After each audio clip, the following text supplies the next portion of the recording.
How you doing, everybody? It's me, the monstrositous one, and I'm here to talk to y'all, have a little fun, talk to y'all about might, and catch y'all up a little bit How you doing, about the everybody? whoop, shut the fuck up, It's me. and trying to get the put y'all up on what's coming with Mike and the story and let y'all know about some of the characters, but mostly the stories and how things are setting up, and chill out, have a little fun, and get to know each other a little bit.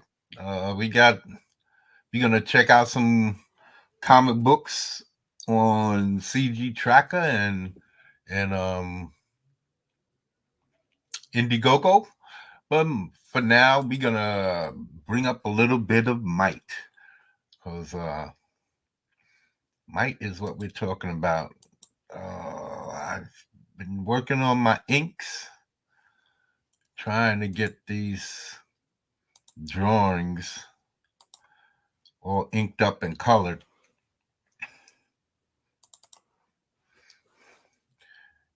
Let me see.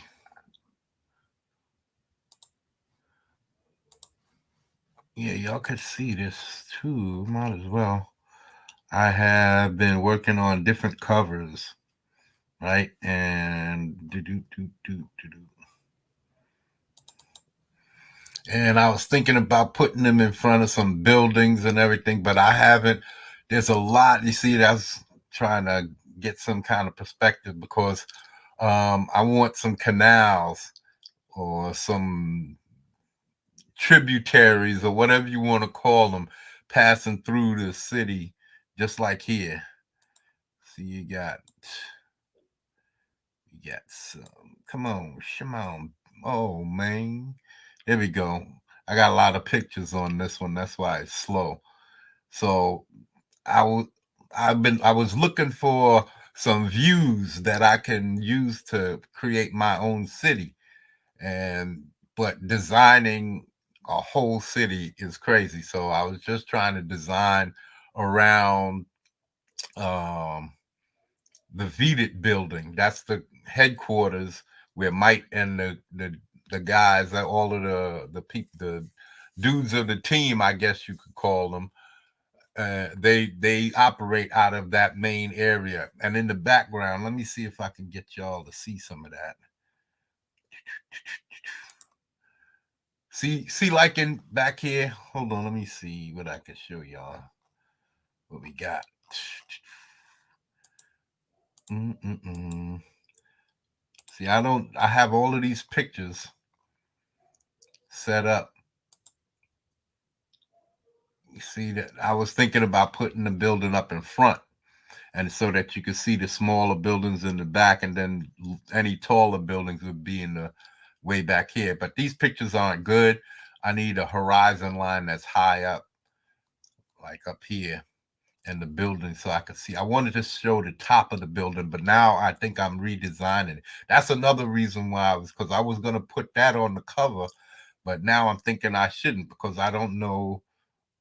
I haven't yet got the design yet. I was thinking about this V shape. See, this is going to be a V shape, but on the top of the building. And so the top of the building, where's my. The top of the building would basically be. Let's mail ram. Okay. Okay, we could do that. Top of the building would be like a V. It would have, and this would come down in here, and then I know this is rough, but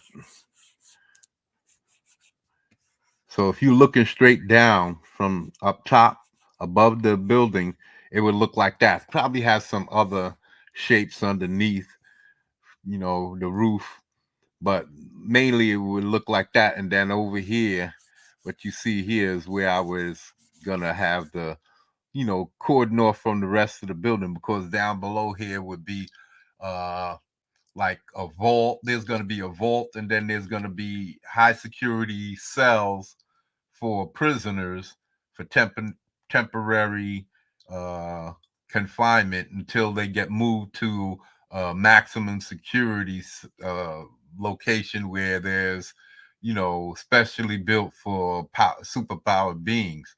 So, and then down, all the way down at the bottom would be the regular police station, all the way down at the street level.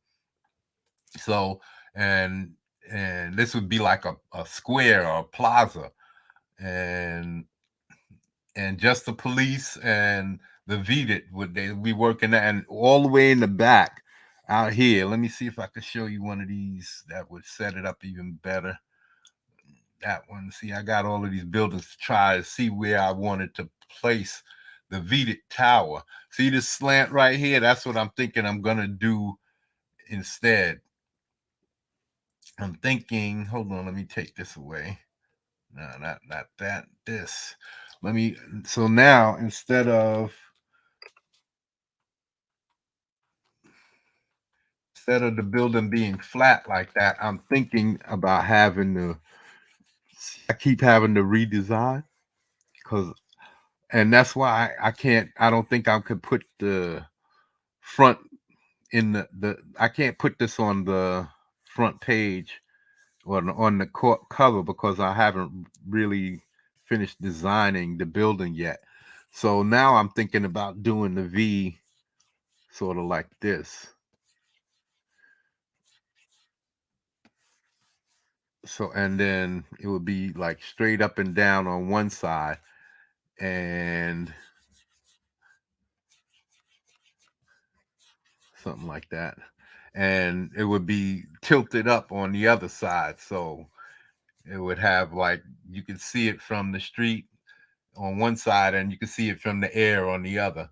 So that's why I'm trying to do. And then most of this would be, all of this would be operations from where the team operate. But I want a landing area, so that's why I'm probably going to have a bigger area up here, or have some way for them to go inside. But I also want to have another. I want to have. I want some kind of protection for their ships, because they're gonna. Not all of them can fly, so there's gonna be like ships for them. One ship, at least two ships, and then personal vehicles, because they're not. They don't always work together. Some of them come from other cities, and that's another thing that we're going to talk about. So, but other than so we're going to have a lot to do with these. We got the the first fight is going to take place in the what I call my Silicon Valley, and that's not too far from Vedit Tower.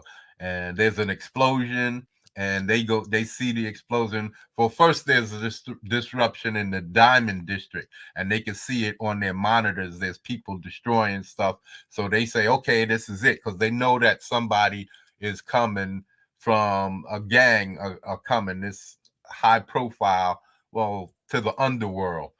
That this high profile gang is coming, then who are stationed in New York, are coming to Portsburg, that's the name of the city, to to disrupt and help the gangs. And they know that these guys are too profile for any gang related activity, that there's got to be more than this. They're not sure if it's some kind of a ploy or what, but they found out on the dark web, and this is just the beginning. This is I plan on telling this later on. It's not like I'm giving away any secrets to the book or the story. I've got a lot of stuff that I could talk about, because there's a lot of characters and a lot of stories. So they're gonna hear that there's what happens is Nightshade, his second in command, she basically does a lot of tech shit, and so she kind of like runs the office because Mike, he has a little bit of a standoffish personality because he's been alive since the 60s, and he spent a lot of time in the military, and he developed this, I guess, survivor's remorse type of thing. He doesn't want to send people to their deaths anymore. That's one of the reasons why he left the military, because he didn't want to see people being sent to their deaths and dying. And that's a reason there's a little bit of tension between him and a lot of the other superheroes in the group. There's about 12 altogether. There's Mike, there's the second in command, Nightshade. Then there's the people he likes working with, Warhammer, and hold on. This is some early stuff. Like I said, I'm not trying to reveal anything until I get my inks together so I can color everything and make sure that everything is popping. But when I show y'all these things, but these are all because I've done like 12 different covers already. And to tell you the truth, matter of fact, I can't. I'm gonna have to stop sharing and come back because I don't want y'all to see one of the designs of one of the characters. So I'm gonna have to pull something out, and then I'll I'll come back and I'll show y'all this cover so I can show you the. Matter of fact, let me just open up an older file. Let me just open up an older file. Let me see. Now this stuff is I showed before. There's some stuff that I've worked on. I'm designing characters, covers. Let me see. Now I save a lot of stuff. I save stuff multiple times because they this computer's acting up. It's an old computer from from 2010, somewhere around there, and it's still got Windows 8.1, and it's got a lot of memory and stuff like that. But it's been giving me some trouble, so I've been trying to back up the stuff that I've been putting on here. I got 2 terabytes of space, so I still got plenty of space, but it's been acting funny, and it just rebooted on its own before I started the live stream. So I'm like, wow, I have to back up everything. And that's why I don't like working on the computer, but I have no choice. I don't have a scanner that I could use. I have this little handheld wand scanner, and the for pictures that it takes, they don't come out the same every time. So depending on the speed in which you scan, the picture could come out shorter or longer or distorted or whatever. And so it's just not a good thing to use. I need something that's going to get the same result every time. So anyway, I had to do everything digitally. I'm in my late 50s.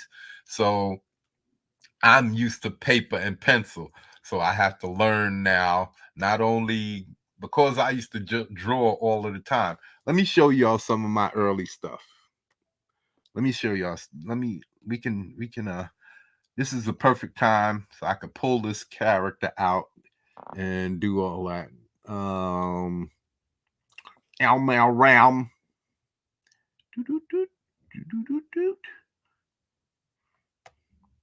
Yeah, hold on a sec. Let me show this to you all. This is early drawings from back in 2000. Back in the 90s and the early 2000s. This is stuff that I used to do on the subway. And where are they? In order to scan them in here, I had to scan one side and then the other side because I had this wand scanner, and it doesn't cover the whole page. So let me show. I can show that first. Hold on. Are they here? Yeah. See, you can see the one page. See, hold on. Am I sharing? No, I'm not sharing. Hold on. Let me share. It's nice to share. Doodle Squad, what's going on? World building is a good. Hold on. What's up, Doodle Squad? World building is a good for the soul. Oh, I love world building. It's just so much because I'm telling you, Might is an introduction to a whole universe. It's not just uh Might and these group of people. I'm bringing in 3 cameo characters. One is going to be from outer space. So he's my Nebula character. And I'm not telling his name. That's the character that I want to remove so that I'm not showing off uh his attributes. It's because he's a basic. It's really basic. Once I tell you his name, it will be really basic, and I don't want anybody to steal it or get any ideas before I get my book out.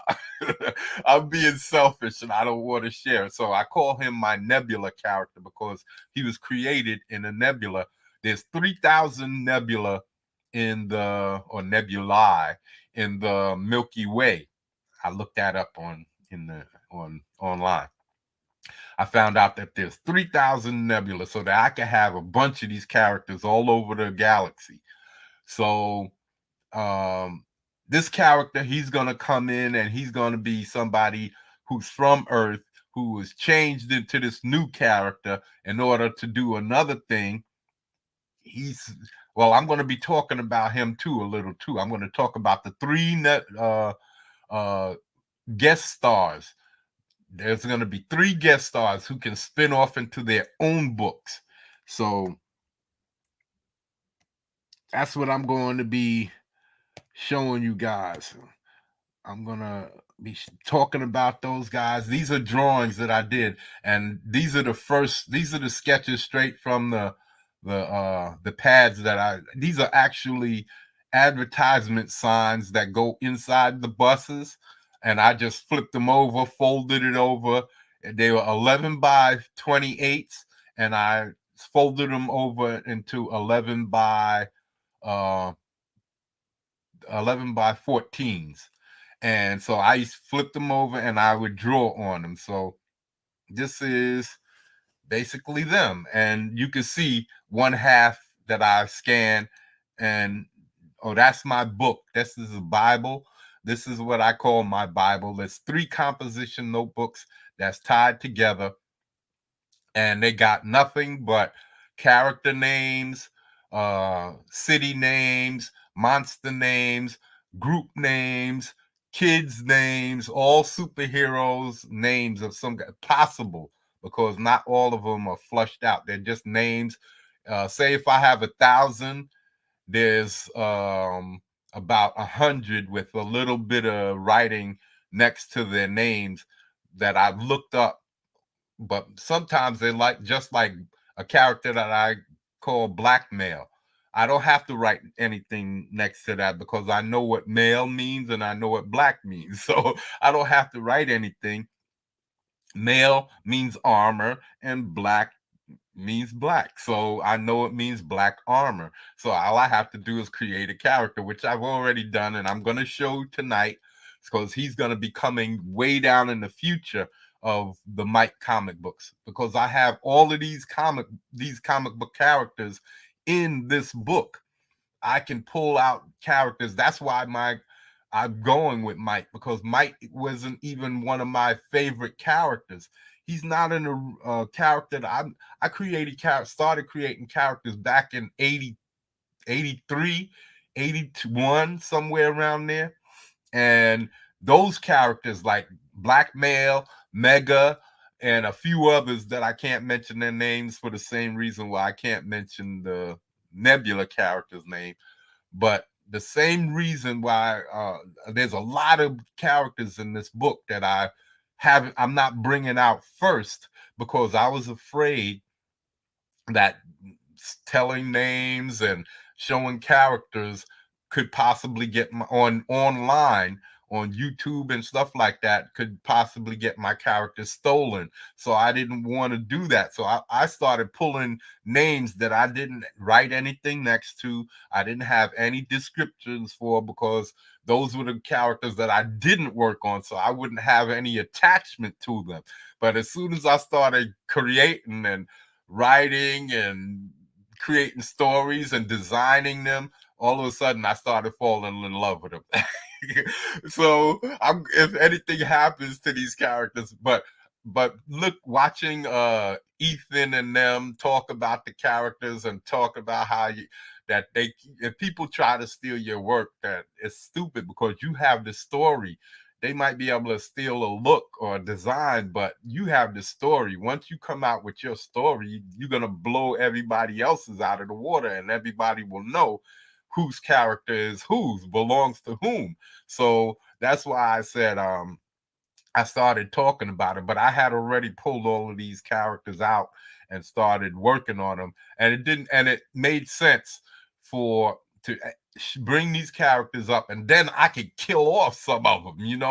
It can make the stories more dramatic. I could kill off a few of them and then bring in the characters that I love to be the staple. So I'm telling you, we've got a huge story. Because what I've got is three of three characters, not my main characters. One of them is more recently created. Mega is one of my original characters. I think is my first character that I've ever did any writing on, and I should have showed y'all that, but I'll show you him, because I'll show you the characters later. So this is one of the, and that's the other half. See, so I had to scan half and then the other half, and then bring him into the computer, put them together, and so that I can have the whole picture. There's another folder with all of them together. These are fight scenes that I did on the train going to work. I used to draw basically solely on the train, coming back and forth to work, 45 minutes going to work to put advertisements on the buses and the trains. So these are characters. This is just supposed to be a fight scene, random fight scene with random characters. I didn't create any specific types of characters. I just did random stuff because I just had things moving through my head. I would buy comic books, read them on the subway, and then start drawing. So I had this whole library of comic book art in my head, and I would just draw. I love the human form, and I just got into it back when I was a teenager. Long before then, with Gigantor was on. I think that was the first character that I ever drew, was Gigantor back in the 60s. So, and Popeye and all that, but I didn't draw Popeye. Gigantor was one of my favorite super giant robot, kaiju robots. So anyway, these are all characters, and you can see the other half. That's the front half. This guy's getting put on his backside. Look at him. He's all fucked up, and this dude is like coming around the corner. Wow, this little chick busted us up. Homeboy on the ground over here is one of the biggest one of all of them, and he's down and fucked up. So he's like, everybody's like, whoa, Homeboy right here. He can't wait to get a piece of him. And I particularly like this dude because even though he's hidden in the back, but his shoulder and this arm just came out really good. And then that grin on his face, I just liked it. His ears, I think that's the first time I drew a character looking like that. And he just came out really well. So I like him. Even though he's just a background character, he came out really well. So we have a lot of characters. We got I was trying out new characters. These are all new designs that I came up with. And this guy's going to be in the book. I don't know if he's going to be in Might, but he's going to be in some of my books because I got a fantasy book I call my Stone God story. That's the first story I ever started working on. But it's a fantasy story, and I wanted to do superhero stories. I got a lot of I got a lot of stories. I got uh demon stories. I've got futuristic, like a Blade Runner type story with twin assassins. I have my Stone God story. I have at least 3 different revelations type going to hell type stories. Well, demons, and because I'm into the Omen and all of these demonic type stories from back in the 80s and stuff. See, we got all of the good shit. Y'all get all of this whack garbage, these whack movies that don't scare anybody, like Paranormal. That's garbage, man. Paranormal Activities and all of these weak ass where they just flick the lights on and off and people get scared out of their drawers. Come on, nothing really happens, man. You wait until you see. Go watch The Omen and Damien Omen 2. The last one, the final chapter, that wasn't that great, but uh the first 2, that shit was back in the days. That was some scary shit, man. It made you think, man. It made you really think. So I like that type of storytelling. They don't tell stories like that anymore, where you get, they try to horrify you from the inside. It's not like, oh, just show you a lot of blood and gore and that's it. It's about making you think, man. That suspense and that thriller type. That's what they was called back then, thrillers. It wasn't called horror movies. They was called thrillers because they made you think. That's where the fear came from considering your own fate in the world. So no, I didn't put it together. This is what they look like whole. So oh, that's a character I can't show y'all. You already got it though. That's a character. See, I got bunches of characters. This is called Bloodbath. I drew him back in the day. This guy, he's gonna be coming out later on with his Don King hairstyle. But he's got his own group. There's gonna be a group that's coming out. I've got over 100 different power sources in order to give people abilities. So I can make 100 different books, or more than that, because sometimes same different characters could use the same types of. Look at how many Green Lantern they are. So you see what I'm saying? I could do whatever I want. I could do what I want. So yeah, you guys need to stay with me and Mike. This is a good dude. He's gonna be coming to the pages of Mike, because later on there's gonna be some demon stuff. See, my world is built up to where they still gonna have good and evil and angels and demons and stuff like that, even though in reality there might not be known to in the galactic or universal word. That's like angels and demons is what humans use, you know. That's what we understand them to be, but they're actually something else. And I'll talk about that during launch, when we get ready, when we're doing our launch and we are on people's live streams and we're talking during the launch and everything. That's when I'm going to be bringing out all of these extra stories and little tidbits and special reveals for certain characters. So I love the way this hand came out. That's kind of his pinky, and his next finger is kind of like right pulling through her hair. It's faded over the years, but he's kind of stroking her hair, and she's grabbing onto his leg. She worships him, and this is Brimstone and Hellfire. So they're gonna be coming uh, to the pages of Mike once I get to that, and especially some good guys, heroes are gonna be coming. So there's gonna be a lot. There's gonna be 3 characters in the second campaign. There's gonna be 4 books coming out with 4 supplementary, books that come with it. In Might, we're going to be bringing out the Might graphic novel, and then we're going to have the a supplementary with the origin story of Nightshade, the origin story of Wreck, who once was a slave, and the first meeting between one of the bad guys and Might, because Might was created back in the 60s when a meteorite crashes to Earth. This black viscous material starts seeping out and mutating everything it touches. A lot of people responded, and a lot of people got killed, and police, firemen, all of these people, they were hitting it with fire, all types of things to try and destroy it. And it just wasn't.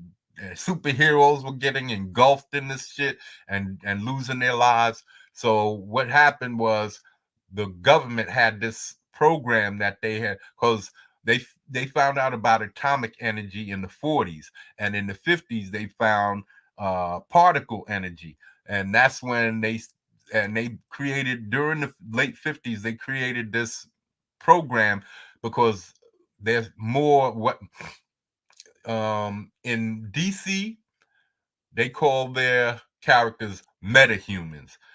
And my character Mega, his name was once the Mega Mutant, and so I changed his name to just Mega, because I don't want any reference to Stan Lee's mutants or any metahumans. So I created my own designation, and so instead of mutant as Marvel does, or metahumans like or like DC does, or Homo superior like Marvel does, my characters are called NGen.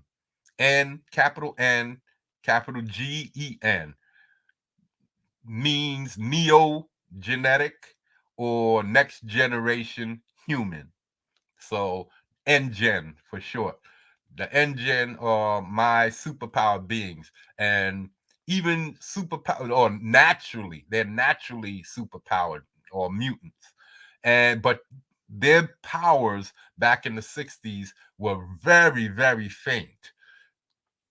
They didn't really have them, but they were starting to see people coming up with more powerful abilities as time going on. So the government got worried. What if these guys become so powerful and decide to start taking over the world? So they started having their own programs to try to make their own superpowered humans. So that's why they developed this program. But they were thinking, we have no way of controlling these guys. Once we create them, how do we control them?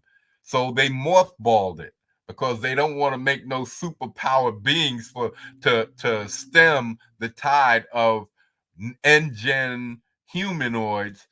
And these guys don't really have much ability, and they're planning on giving these guys a lot of ability. And then what happens if they decide, hey, we the man now and want to take over the world? So they say, we're not going to do that.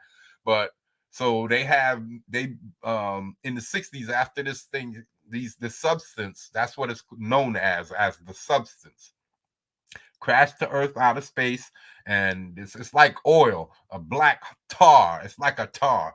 It's viscous, very thick and gummy, and it seeps out of the asteroid and just keeps spreading and getting bigger and mutating everything. So anyway, what happens is they have to bring this experiment out of mothballs to create new superheroes, because the superheroes are dying, and so they bring it in, and they ask for volunteers, and they get a group of soldiers, and they soup them up with this program with the God particles, and mixed with other energies like nuclear, protonic, neutronic, hydrogen energy, any type of thing like that. They mixed up with it, and in order to create superpowered beings with a varied amount of abilities, a variety of abilities in each superhero. And so that's what they did. And the first group came up, and they realized immediately that if they kept just went in headlong, that they was going to lose. So they started losing a few of their people. So they said, hold on, let's slow down. and because we're just gonna keep throwing fodder at this substance, and we're gonna lose. So they brought in another group.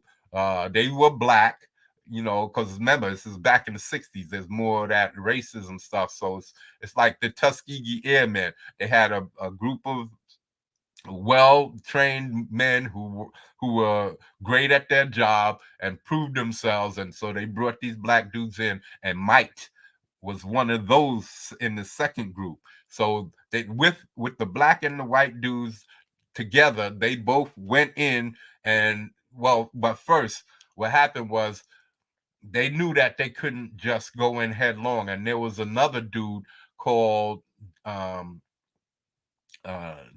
his name was Professor something Duke. I forget his first name. I have it written down. There's not much story about him because this is all happens before Mike starts. So I don't remember have his name memorized. But there's a memorial park and everything for him because he's actually the dude who brought the idea that this thing might be some kind of virus because they wasn't able to burn it or nothing. So acids, all kinds of things didn't really have any effect.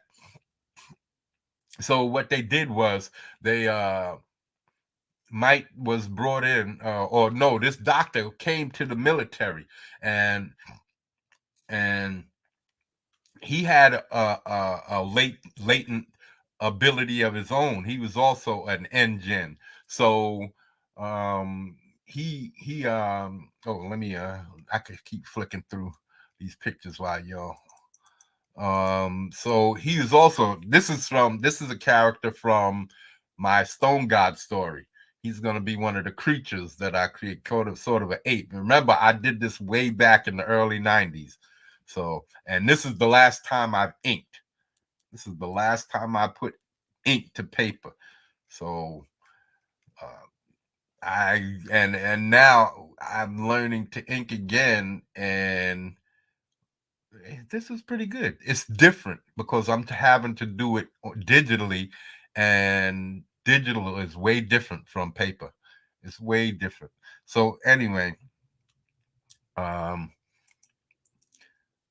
the the doctor comes in, and the professor comes in, and he explained to them that he thinks that it's possible that this could be some kind of a virus, the way that it spreads. And so he came up with some kind of antiviral serum, and it worked.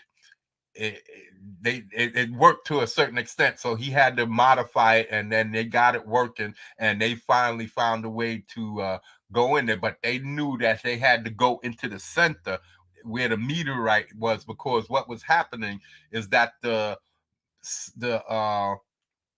substance was mutating.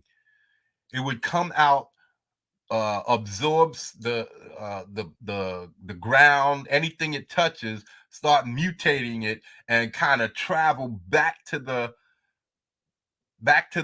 central point, and the stuff that was coming out, mutating stuff afterwards, was different. It was more modified because it has new material. So it was doing this the whole time, like this chain reaction. It would come, touch shit, and grab shit, mutate it, and take it back to the source, and then more would come out. And as that was happening, it was getting larger and spreading, and it was going in all directions. So they had to go to the center, to where the meteorite was, in order to introduce this antiviral load that they had created. And the doctor, he volunteered to go in because he knew exactly what to do. He said it might as well. I'm here. I brought it to you. I might as well go take it all the way. So all of the heroes charged headlong in there, and a lot of them died in order to try to get the doctor to the meteorite itself. And it works, but he lost his life in the process, and he gave his life sacrificed himself in order to render the substance inert. So that means it's inactive. And then they basically had to scrape up all of the dirt, and because everything this substance touched, they didn't know it was mutated. So they scraped up like a foot of earth, and plus the substance, put it into barrels because they realized that there was a way. I'm not going to tell y'all that. You're going to have to find out some of this shit in, in a subsequent origin story, because I'm going to eventually come out with an origin story for Mike. And that's going to be all drawn up, but that's going to come later on, maybe when his life is in danger or something like that, and, or something happens that leads back to the origin story. Then I'm going to tell that origin story. But right now, I'm just telling y'all this is how he comes into being. They found a way to contain this substance without it being able to mutate the container that it was in. And so anyway, they uh basically put all of the substance, collected it all, put it in in these barrels or containers, scraped up a foot of earth for about a mile around, maybe bigger than that. And so there's tons of earth.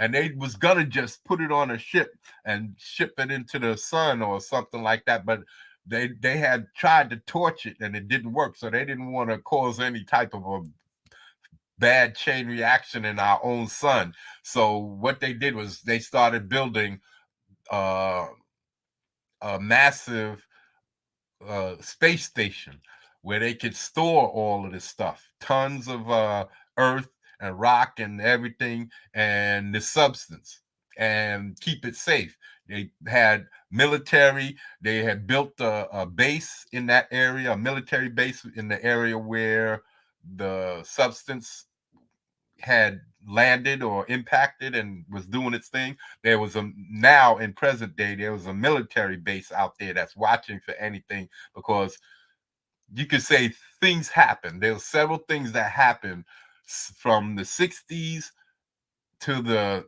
present day that are going to come in supplementary books. So, books that you don't really need to know what's going on now, but they'll help to catch you up on all of the stuff that happened in between the 60s and now. So we that and that's why I got that first supplemental book is gonna have the origin of Nightshade, because she was in the military and she got injured, and then she was a police officer and she got injured again, or basically almost died, and Mike saved her with the help of this other person, this magic individual, and and gave her a little bit of extent, because Mike has an extended lifespan because of the experiment that was done to him. So anyway, because they finally subdued this substance, and the doctor who helped, he basically, even though this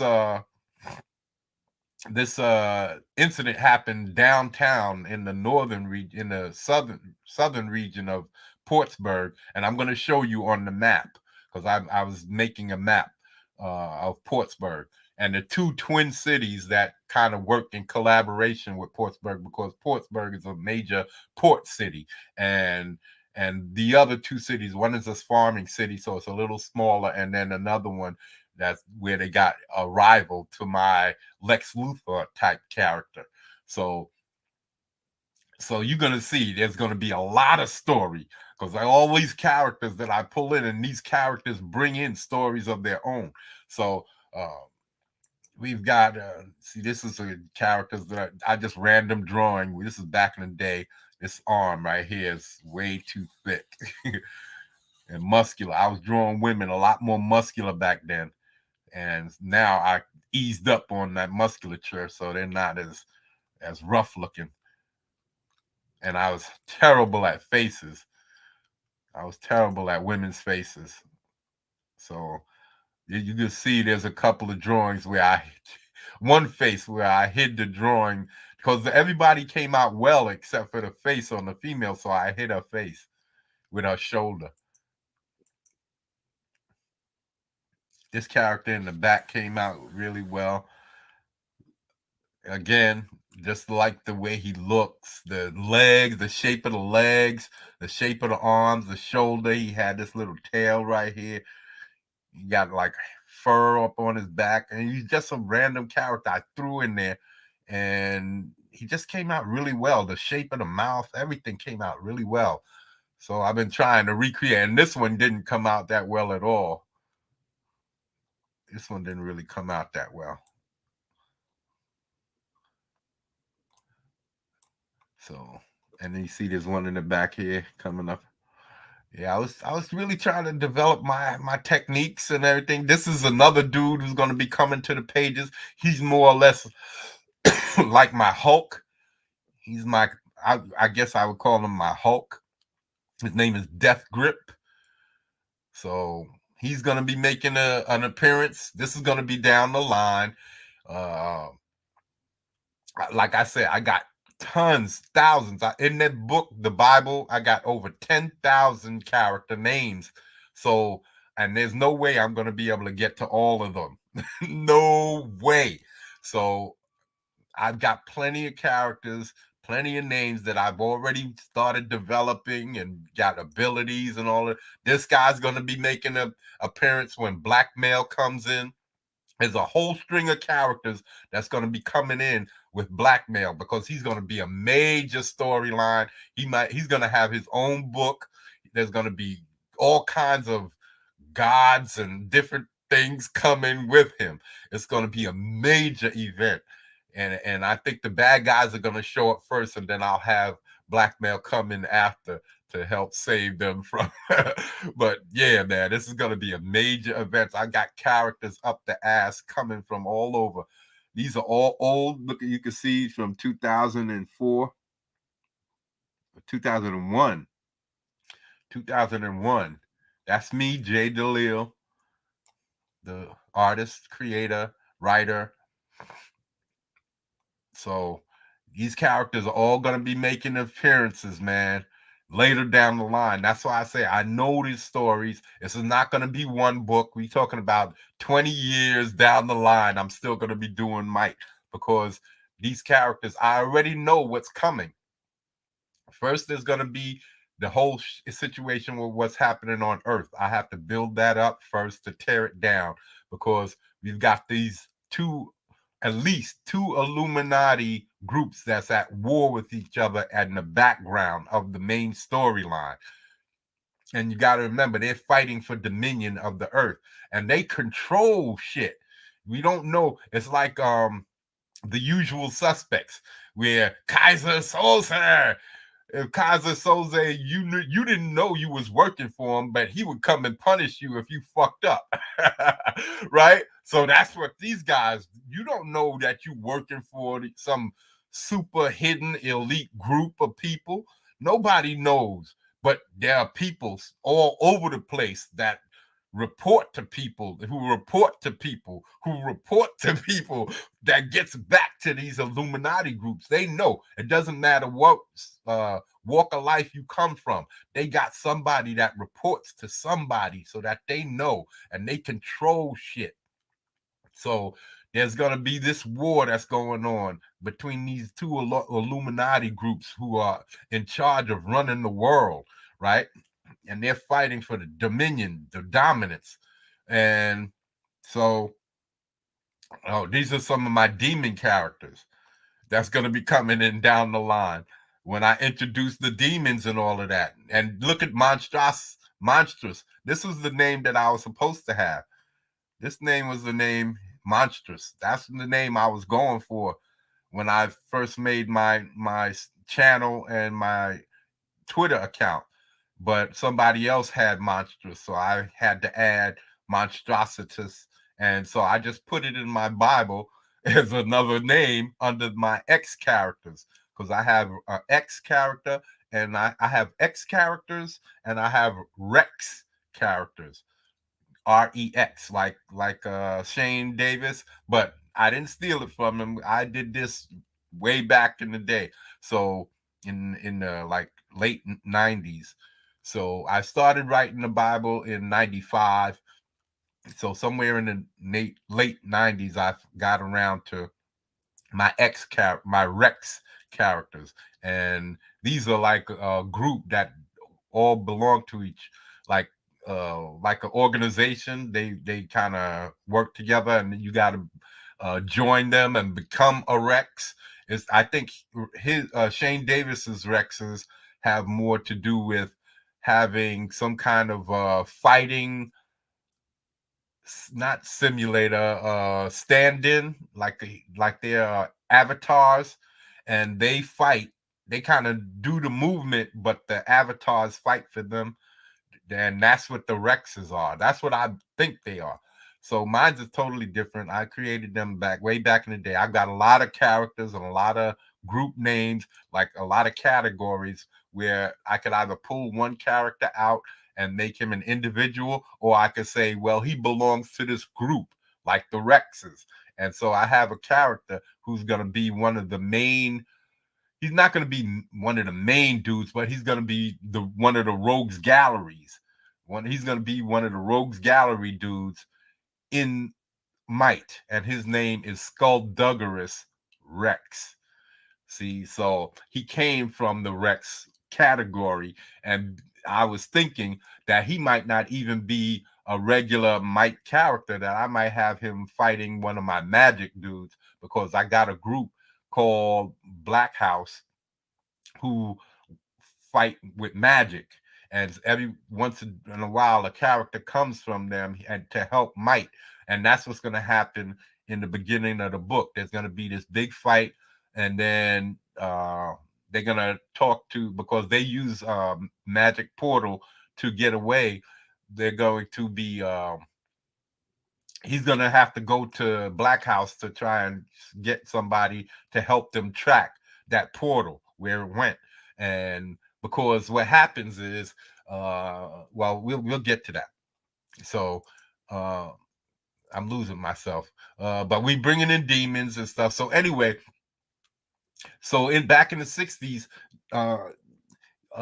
they finally subdue the substance, and but a lot of them got killed in order. So I think there's only about 7 to 10 out of like 20, 30, 40 guys who got killed trying to take out the substance.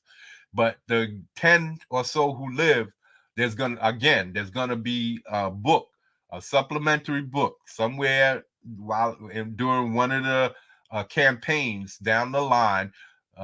There's going to be a supplementary book explaining what happened to some of the survivors, because not only did they have to discontinue the program, but something was happening to some of the survivors. Today, there's only 4 still in existence, and 4 of the original group that came out of that experiment, the Might experiment, you can call it. And so there's only 4 of them. 2 of them are on the street, and 2 of them are still in the military. So, uh, and yeah, so that whole story is but there's gonna be reveals that I'm gonna be talking about during the launch, and I'm gonna be explaining a little bit more about what happened when Mike left the military, and his counterpart who also left the military. I'm gonna talk about what happened to them, why, and then I might tickle a little bit of some of what happened with some of the other characters the other Might superheroes who were created on that day. So yeah, there's a lot to tell, but this is all prequel to the Mike story. See, so you see, I'm telling a lot, but there's nothing that I'm really telling you about the story. This is all world building. And so we're gonna have there's a Nightshade. She basically see, this is my demon character. See, this is Monstrosity down here with the long horns. He's Monstrosity. And so I was calling my channel everything I was getting from the names out of my Bible, man. I was called originally. I called my channel Indigenous Monstrosity with Monstrositous X. I was biting off of your boy Zach with uh Comics Matter with your boy Zach. Yeah, so I was kind of biting off of him, but the name was a little long, so I said, "Fuck it, let me chop it down some." So that's what I did. So yeah, this. So hold on, we going the wrong direction. This is him again, Monstrosity.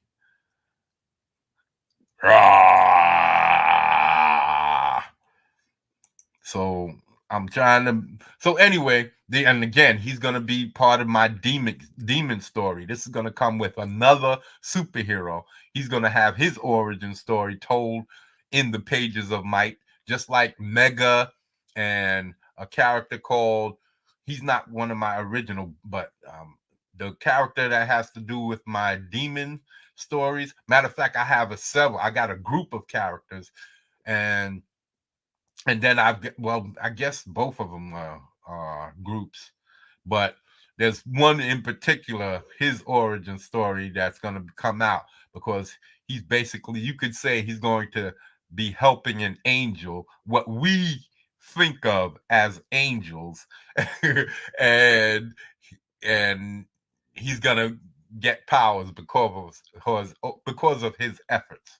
So and that's going to create a superhero that deals with demons. And then I got another character.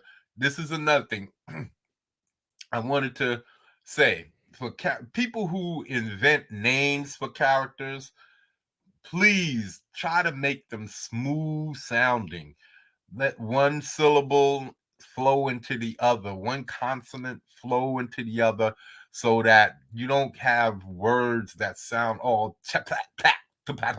and it's hard to remember the names if it's difficult to pronounce the words. Like I was reading Alien Legion today, so I could do a review on it. It's back from the 90s. I'm doing reviews on all of my old 90s books because I stopped collecting comic books back in the 2000s. And so I still got all of these old comic books. Some of them I haven't read, and most of them I don't remember, even if I did read it. So I already got a Hulk Pit book that I did a review on. I just got to get a thumbnail and put it up. So that's probably going to be tomorrow. And so when that character comes out, all of these demon stories are gonna come out, break out with him. Like I'm gonna gradually introduce demons to the story. So first we're gonna deal with the substance, right? The substance in the present day, after the subsequent what do you call, we knocked down the substance and made it inert, and then they dug up all of this earth, and that's what I was saying, that the whole world got together, and all of the countries of the world found out what had happened, and they all agreed to help fund and build a space station where they can store and do it. Everybody would get a chance to, because everybody helped, all the major countries, because they helped fund it, they all got the chance to put scientists up there and do experiments on this substance. So every once in a while, they bring stuff down from the space station, and they'll have samples in some of secret labs around the world, because every country has the rights. So anyway, what happens is, in present day, there's a park, and what I would call Harlem, in Portsburg is called Dukeside, because the professor who helped them, who sacrificed himself, he lived in this area that I would call Harlem, and but it's called Dukeside. So his name was Duke, Emmanuel Duke or something, Jesikiah Duke, something like that. And so they put a memorial park right on the border of the major city and Duke side, which would be called Harlem, if which you could think of as Harlem, like it's just above the main city, like in Manhattan. So it would be like Manhattan and then further up, but it's going to be cut off by a canal or a waterway, a tributary, whatever you want to call it. And one side it would be like Harlem, and then the other side would be the Bronx. So it's cut off from the rich side, and then I'm going to show you a map. So there's these characters that I've been developing, but this is a demon chick.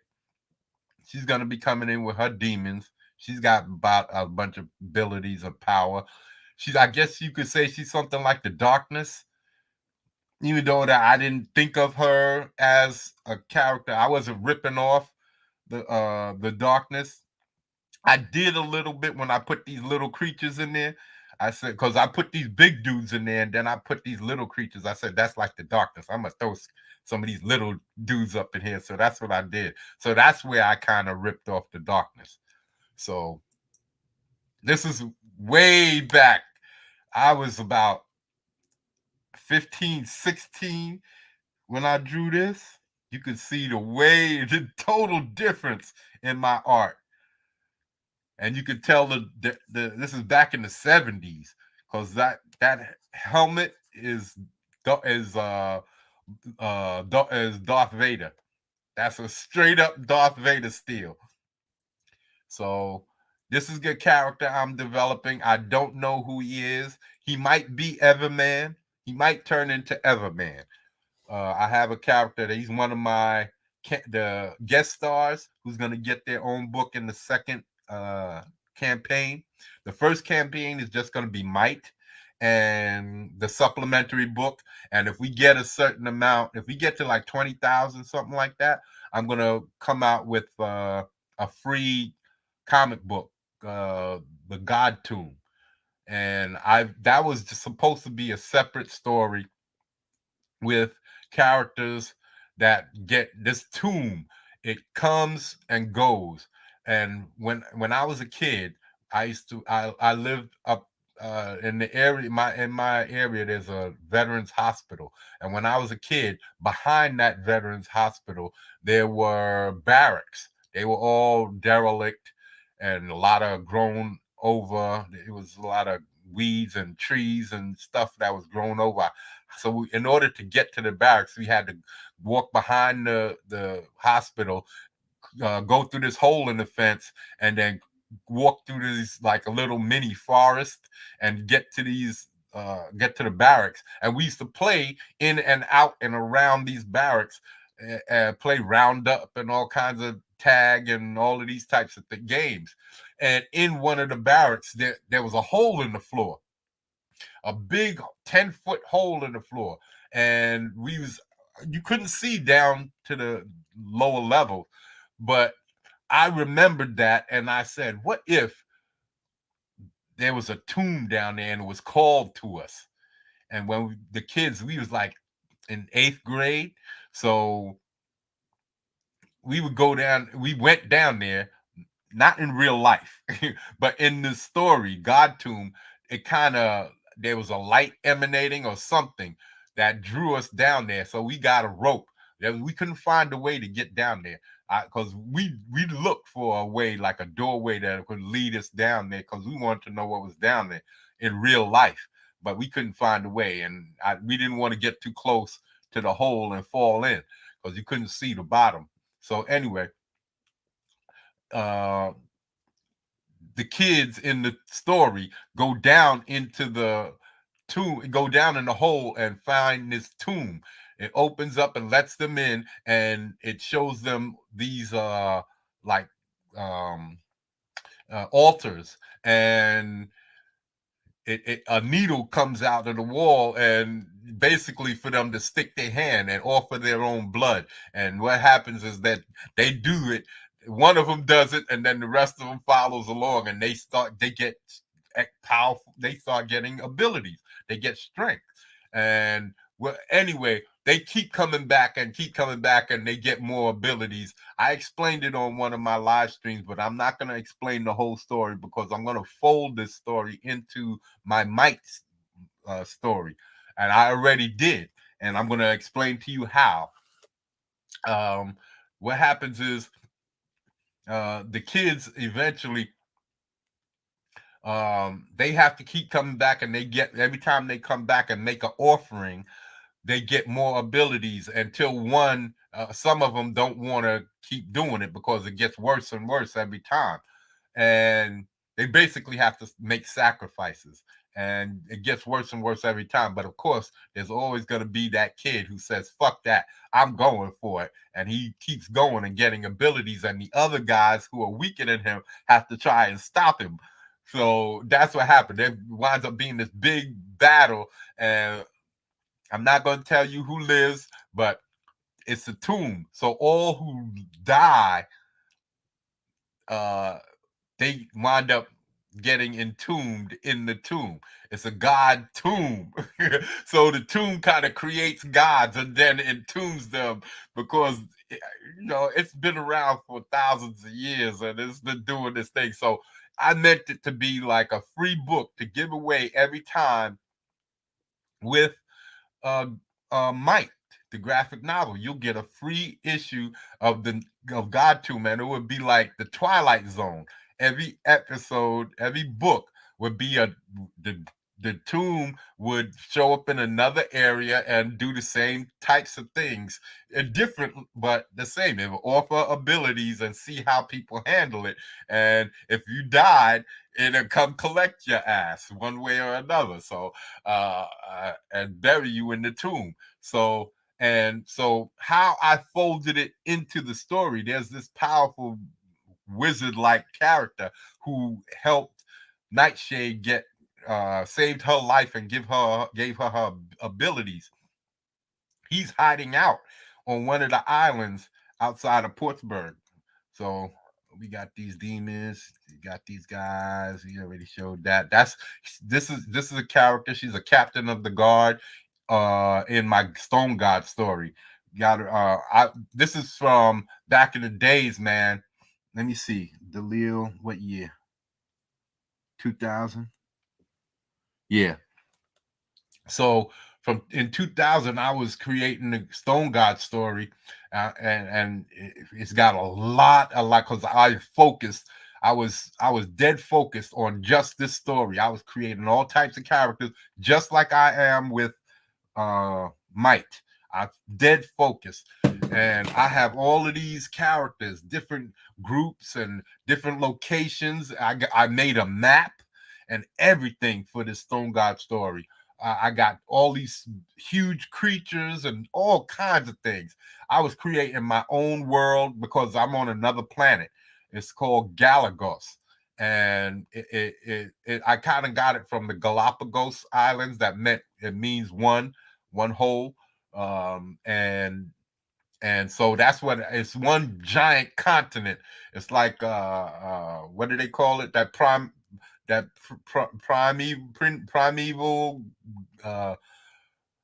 continent that we panspermia. No, not panspermia. That's something else. I forget what they call because they believe all of our continents were once one giant mass at one point, and I forget what they call it. But anyway, I call it Galagos, and it stands for the planet and the landmass because it's this one huge landmass with a bunch of small islands all around it, all over the place.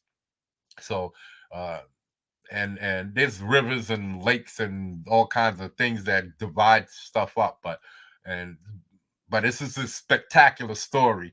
But again, I didn't want to just come in with that one or with my a future assassin story, because like my Blade Runner, because back in the days there was the original there was Fire and Ice, the animated series. I mean, the animated movies with Frank Frazetta and Ralph Bakshi.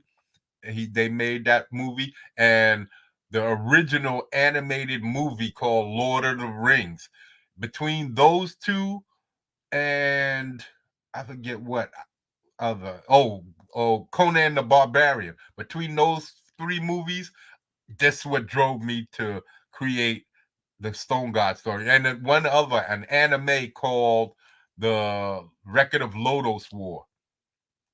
I got that. I bought it on Amazon, so I got it on Blu-ray. And then there was another series that came after that. That's like a companion to the Record of Lodoss War called The Legend of Crystania. And that I like that better than the Lodoss War, because Lodoss War was like a TV series and Crystania was like a series of movies. It was all over an hour long. So there's like 3 or 4 movies that's all about Crystania, and the same kid that was in the first one in the Record of Lodoss War, I think he shows back up in the Crystania. And then there's some themes like the God Wall and all of this, these giant wall that separates the God country from the regular people and all of this stuff. So right there, that's why I wanted to create uh, the Stone God story, because that's all of these gods were at war, and they kind of was going to war with the Stone God, and then they trapped him, and he comes back later. But the other gods left because they realized that they were corrupting the world with what they did. That war wiped out a lot of the world because these gods were so powerful. So anyway, let's get back to Mike. And then that influenced that story. And I'm sorry, but I want y'all to know that I'm a storyteller.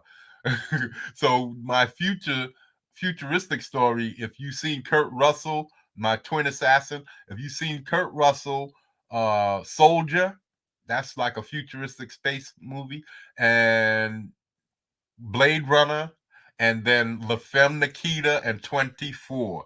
Those two were two TV shows that I got all of my spy type intrigue assassin stuff from. That's where I got all my research from. So that's what made me create my twin assassin futuristic story. Now, somewhere down the line, when I'm sure that you guys love my storytelling and love my work, my drawing and my art and all of that, that's what I'm going to come out with, those stories, because I feel that comic book superheroes do better than those side type stories, those off brand stories. They kind of like stories that only certain people might like fantasy. Everybody might not like that, and futuristic space type shit. Everybody might not like that. So even I'm not too sure, because I like people with abilities and stuff like that. But because it's futuristic and there are some abilities that I have in there, but I'm not telling, because I'm not telling it all, because you have to wait for the book, because I do have some stuff in there that separates my story from other people's stories. So and then I have my demon stuff like that. But anyway, back to Mike. So in the present day, remember, we have Duke side, and we have everything has been solved from back in that time, and we got the space station and everything like that. So what happens is Nightshade is surfing the dark web or the subnet, and she finds that there's been some like a word on the darknet that this group that are used to like subverting countries, some uh destabilizing other countries, and all kinds of stuff like that, and assassinations and all types of heavy duty coups and all types of craziness, that high level stuff, that they were coming to Portsburg. So they had to take it serious, because these people are serious. So but they wasn't sure, because it didn't make sense. They come in here to back up a gang, street level gangs. It doesn't make sense that these guys would be coming to New York. I mean, coming from, they're stationed in New York, but coming out of New York to Portsburg to get down with some gangs. So it doesn't make sense. They know there has to be something major backing this move up, or it's some kind of a bluff, some kind of a bluff to throw them off their game to attack something else. So that's why Mike, he doesn't like working with certain groups in his team. So he knows he needs a lot of people to handle these guys, and he knows how they operate. So just in case, he calls in these 3 guys that he worked with before. That's my Nebula character, Cameo. That's a female who's also a guest star who will get her own book, and Everman. Everman, he's going to be coming in, and I'm gonna be telling you all a little bit about them. I love this one. I drew this twice. One doesn't have these bricks in the back. I drew this twice because the one I wanted to ink in color, but I was afraid of destroying it. So I drew it again. And it came out pretty good. I have it somewhere in here. Okay, that's it. So that's everybody. Oh, this is something. Oh, he's gonna be. Oh, he's one of my favorite dudes. This dude, you could consider him my Wolverine. He's my Wolverine. He's an anti-hero. He doesn't care if he kills people. he's like a brutal motherfucker, bro. He's called Turnbull. And I got the name from the Warriors come out and play. When they was chasing them to the subway, all these dudes in a bus called the Turnbull ACs. I heard that name and I was like, damn, that's a badass name, Turnbull. And I just had to make this dude. That's why he's got the hoofs for feet. He's badass. Badass. He's even got longer foot, like how a dog or an animal has that long foot. He's got that. And he's got a short foot for a hoof. And he's powerful, bro. I'm not gonna say nothing more, but he's a curse. He's a curse. His abilities come from a curse, and it's called the Curse of the Minotaur. So there's a whole storyline behind that, and just when it's getting good, and he's a gang member. So there's a whole other section of superheroes, Quill, him, and a dude I call Legacy. So there's about 12 characters in the main building, the Vedit building, and then I got other characters that's going to come at the end of the book, because if I get the book the way I want it to be, if it's not just 68 pages, because I want to have a 68 giant size first issue book, and then 2 24-page books, making a 48-page book, well, all together, this is what I want to do. But if it's not, if the money is not right, if I have to pay too much for shipping for the heavier book and all of that, then I'm going to try and do it different. I might make it 2 separate books, a 68-page, and then the next time will be the 48-page, or the next time I'll put in a 68-page to back it up and keep it. But I'm doing it that way because I wanted to have like 3 books that I can then put on the market, at least around my neighborhood or stuff like that, after I put the book out. And later on, I would do like how you see Ethan and them do. They put their stuff on eBay and stuff like that. Well, I would break mine down into 3 separate books and sell it for $4 or $5 in the neighborhood, and then I'll have 3 books. So that's why I wanted so many. And then I would be able to break all of the other books from the 68-page down to 3 books from 22 to 24 pages, depending on the size of the how long the story runs. But I'll be able to break those 68-page books down into 3 separate books, and be able to sell them like around the neighborhood for like I said, for $5 or so. And so that's what I was thinking. But if it's not cost benefit, and because my YouTube channel is not that big, and I haven't really been out there on other people's platforms yet. So if I can't get like 20,000, I don't know if I'm going to be able to, what I'm going to do as far as how big the book will be and all of that. So I have to get all of these information from I have to contact the printers and all of that stuff like that. But I'm not ready for that yet. I'm not to that point. But right now, I pretty much know my story and where it's going. All of my stories. See, I was working on powerful beings that can make other characters. Those characters who can make other beings, I call them Mbaths. Mbath. Mbath. They could bathe other character, humans in their blood, in their with their power, and give them abilities, or other superheroes. They can uh, imbue them with more powerful energies and give them more power. So that's why I got a whole categories, bro. There's all kinds of stuff that I got working. I can't talk about those characters. There's too many. There's too much going on. I shouldn't be showing all of these. All right. That was Fantastic Four. I don't usually like drawing other people's characters. I really don't like that. But I always liked the Fantastic Four, so I kind of did this back in the day. See, this is the an invisible force field right here. And you see Stretcho doing his thing. But yeah, I think that's it. Oh, this is real old stuff. This is 93. The Lil 93. That's why I was putting two L's in my name. See? Two L's. This is some cybernetic motherfuckers. And then I like this dude. I was just doodling, but I liked the way his hair came out so much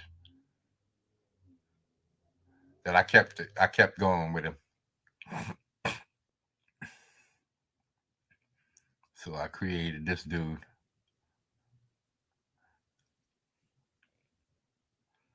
See, back then I was brave, man. I was trying everything, trying to make metallic shit, all of that. Now I'm scared as fuck because I haven't done any inking and shit in years, and I know that I'm competing with some really good people from the professional world. It's not just me pleasing myself. I have to please other people who done it for real, and I'm nervous.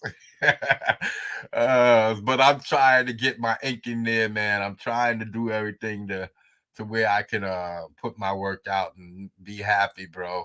I'm satisfied that I'm putting out my best work. That's why I'm not satisfied right now. That's why I'm not willing to show it. I really don't like. These are my good guys from the Stone God story. Now these are random characters, but I had to scan the top and the bottom from my binder.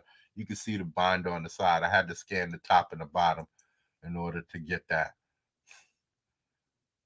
See, I was just working out different fight scenes, different types of all of this shit. But I stopped drawing for like 20 years. So now I'm trying to get myself used to seeing all of these different poses and everything. It's flooding back. But some of it, like hands, it took me a while to get my hands right. And some things is a little bit tricky because I've been away from it for so long. But it's flooding back. Here's Bloodbath. Is this Bloodbath? Yeah, it's right there. Bloodbath, right in his front, his between his legs. 94, I drew this guy. And these are dudes that I had, a Native American dude. See, so I got characters. I'm not sure if this guy was going to be a rock dude or what, but I've got characters. We've got groups of characters. We've got groups and characters and characters and groups. We got all kind. We got kids. Eventually, I want to bring out a group of kids because I got hundreds of kids' names that I can bring out. So eventually, and then I'm gonna be having kids in might, and I want to be able to spin them off into like a Young Justice or something like that group, Teen Titans. This is Mega. This is Mega, and this is from 83. This is the very first time I drew him. I had just got finished studying muscle magazines, and I went from drawing that green dude because the same markers that drew that green dude was the same one that drew this. So I drew this back then, and this is the second one in '85. See the colors? I ran out of the same colors, so I had to alter them. But he's going to be the first origin story that's going to be in the pages. See, there's going to be when these guys come to Portsburg, there's an incident in the Diamond District. They robbed the Diamond District, and so they see this stuff happening on the monitors. There's an alert going off. The lights is going, so they're getting ready to run to the ships and head out. And being that they have a vault and criminals in Vedit Tower, they know that they have to leave a certain amount of characters there to protect. Even though they have security systems, they don't want to leave it strictly in security's hands because there's too many different abilities. So they made sure that they want to make sure. That's why there's 12 characters. They could always leave 4 behind. And then he brought in 3 characters so you can have a sufficient amount of people to protect the Vedic Tower, protect the vault, help with the police if case something was going to happen at the Vedic Tower and the police station, because they didn't know, but they know that something's going on, that this is possibly some kind of a setup. So they see that stuff on the monitors, they start heading for the ships, and then boom, down in my tech area that I call is my Silicon Valley, there's an explosion. And so they split up. So basically 6 go to the Diamond District and 6 go to or 5 or 6 go to, so there's what, 15, that splits into 7, and they leave a few in 15, they leave 4 or 3 or 4 back at Vita Tower, and 6 and 6 or 6 and 5 head out to the 2 locations. So there's a major fight. We're going to be showing that. That's what we're going to be showing during the campaign. We're going to be showing the fight in our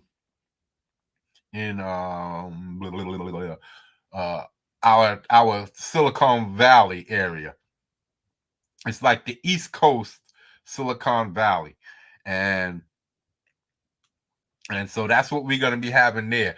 And what happens is there's a third robbery, and that's when they get the substance. It's in this. It's a sample of the substance that's in this top secret military type industrial complex type lab. It would be Cadmus, like in Justice League. If you've seen, and they got Cadmus that did those experiments. I got the Justice League, I got the Super Friends, not Super Friends. I got the Justice League, I got Young Justice, all on DVD and Blu-ray.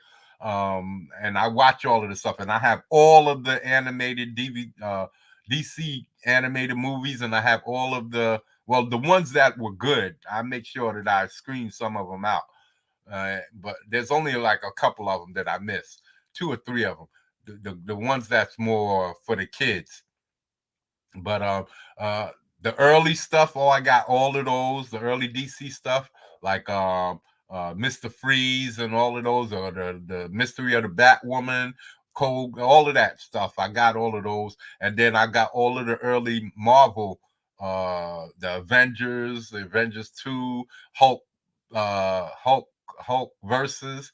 I got all of those, Doctor Strange, and I got all of the X-Men animated series, all of that stuff. So, and then I got a whole bunch of other animated movies like Final Fantasy Advent Children and Final Fantasy, and all of the Resident Evil CG movies.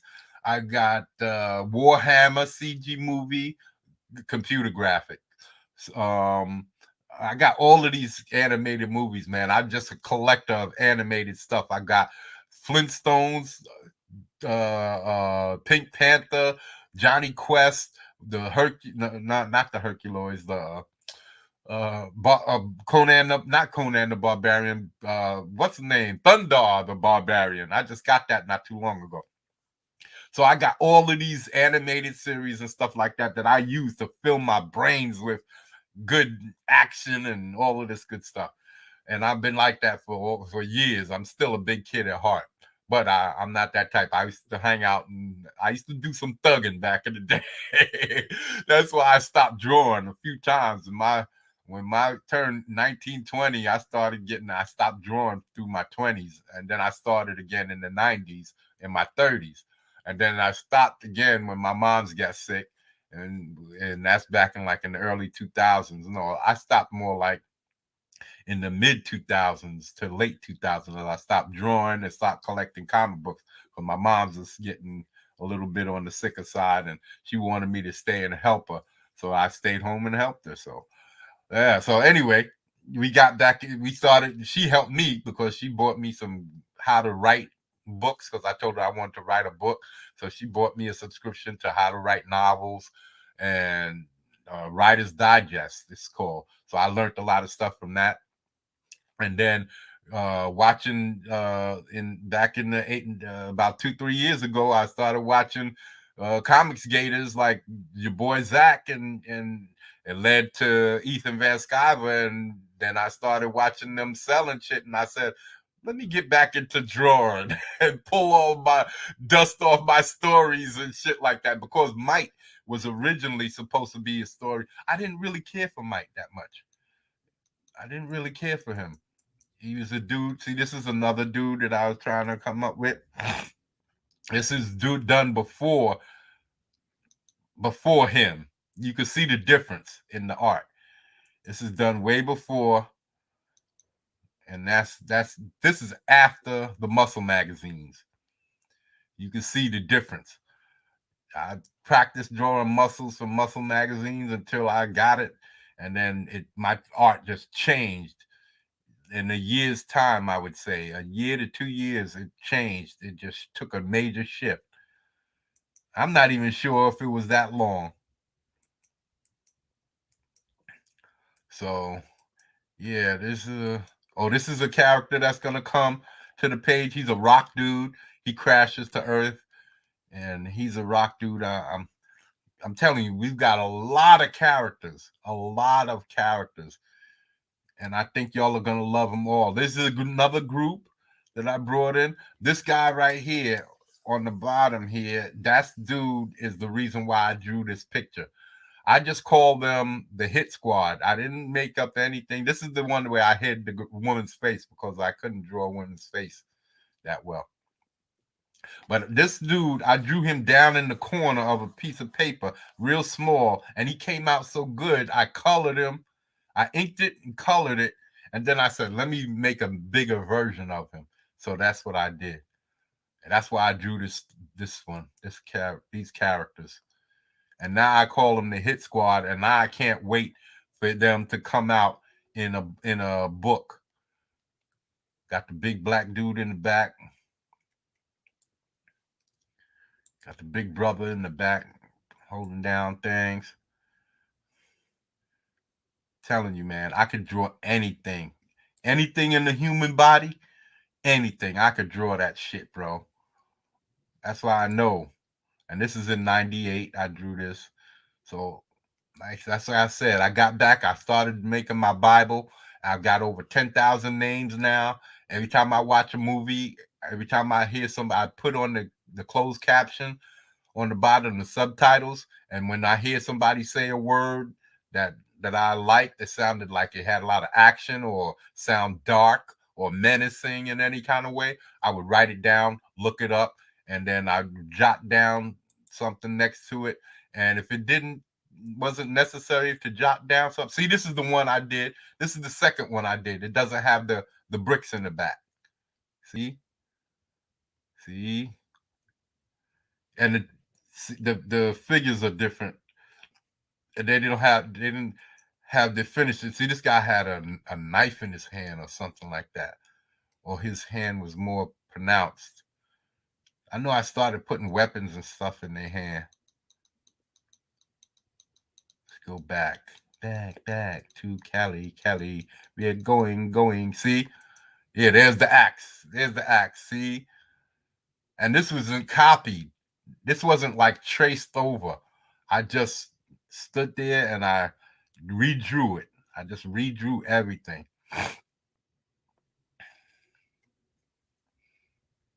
And I started putting on their armor. You can see their bracelets here.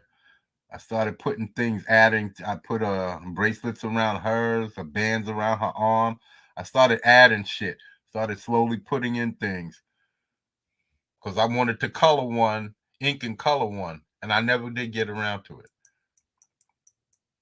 That's why I'm such a fucking struggling now with my inks because I stopped so long. And now I'm trying to learn everything in one shot. Yeah, I even changed the position of this dude over here. He's way different. He's shifted over. I moved him back the other way. I kept the hand up there, but I moved him back this way and put an axe handle like he was grabbing it, trying to grab that axe handle. Yeah. See, there's no band around her arm. See, I started putting a brace around her wrist. Yeah, man, telling you, I just love this shit, bro. Oh, that's a character y'all wasn't supposed to see. That's the Stone God. That's one version of him. I changed him. See, that was the helmet I was working on up here. That's the deformity. That's one of my first original characters. I saw this movie called Prophecy about this mutated bear with Talia Shire from Rocky and the dude who played in The Omen, Damien Omen 2. He played in Damien Omen 2. He was the guy with the like curly hair, curly Jufro. And they went into this Native American lands where these paper company was using mercury, and the mercury was getting into the water, and the fish was eating it, and the bears was eating the fish, and everything was mutating, getting bigger and all types of stuff. And the bear had this big fucked up face. And yeah, that's what matter of fact, I could show him to you. I could show him to you. Hold on, let me finish this first. I'm gonna show it to you. He's the deformity. Oh, and this is my group from the Stone God. These are the good guys. Their village is gonna get attacked like in the beginning of Conan the Barbarian.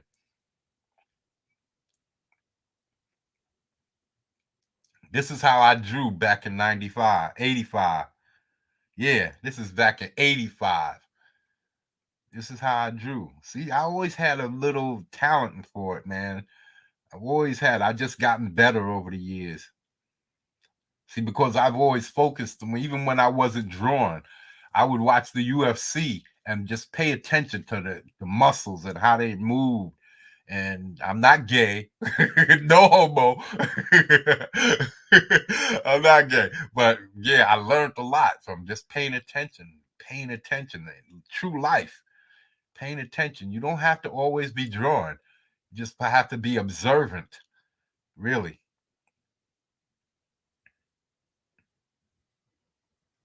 And I stole these outfits from Dark Wolf, Fire and Ice. So that's why they have their faces covered like that and these hoods on, because that's Fire and Ice. I got this inspired by Fire and Ice, Lord of the Rings, and Conan the Barbarian. Conan the Barbarian with Arnold Schwarzenegger was one of my favorite movies. I used to OD on that movie. And Fire and Ice, Lord of the Rings, the animated stuff, because I used to stay on Sundays and just watch Star Wars, then my animated stuff, Lord of the Rings, heavy metal, um, Lord of the Rings, heavy metal, Fire and Ice, the Legend of Crystania stuff, What else did I watch? Oh, The Legend of Orin. I'm gonna be doing reviews on all of this. And that's the updated version. See, that's them before, and this is a more updated version.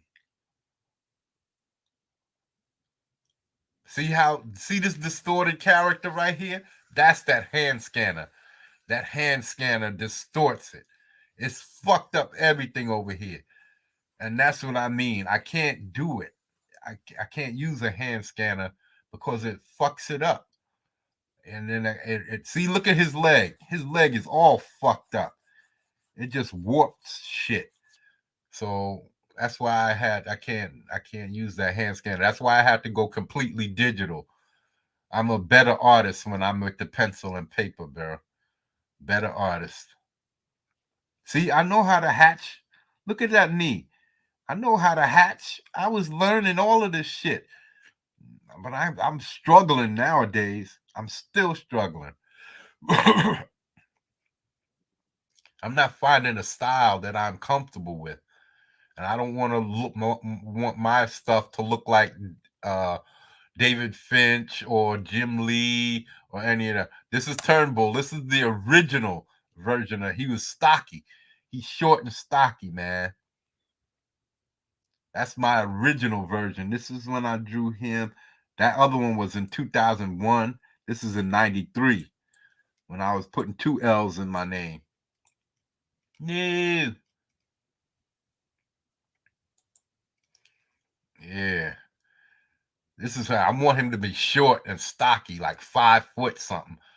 5'8", 5'6", 5'7", some shit like that. Like I said, my Wolverine character.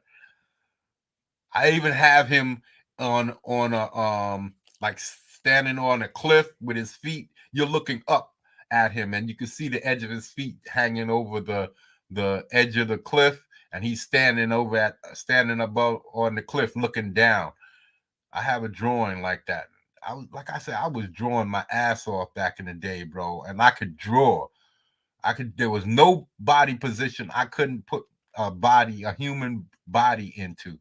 And my faces are a lot better now too, because this face looks fucked up to me now. His face is this one up here and this one down here. This looks fucked up. It looks mashed. The face looks like it's mashed.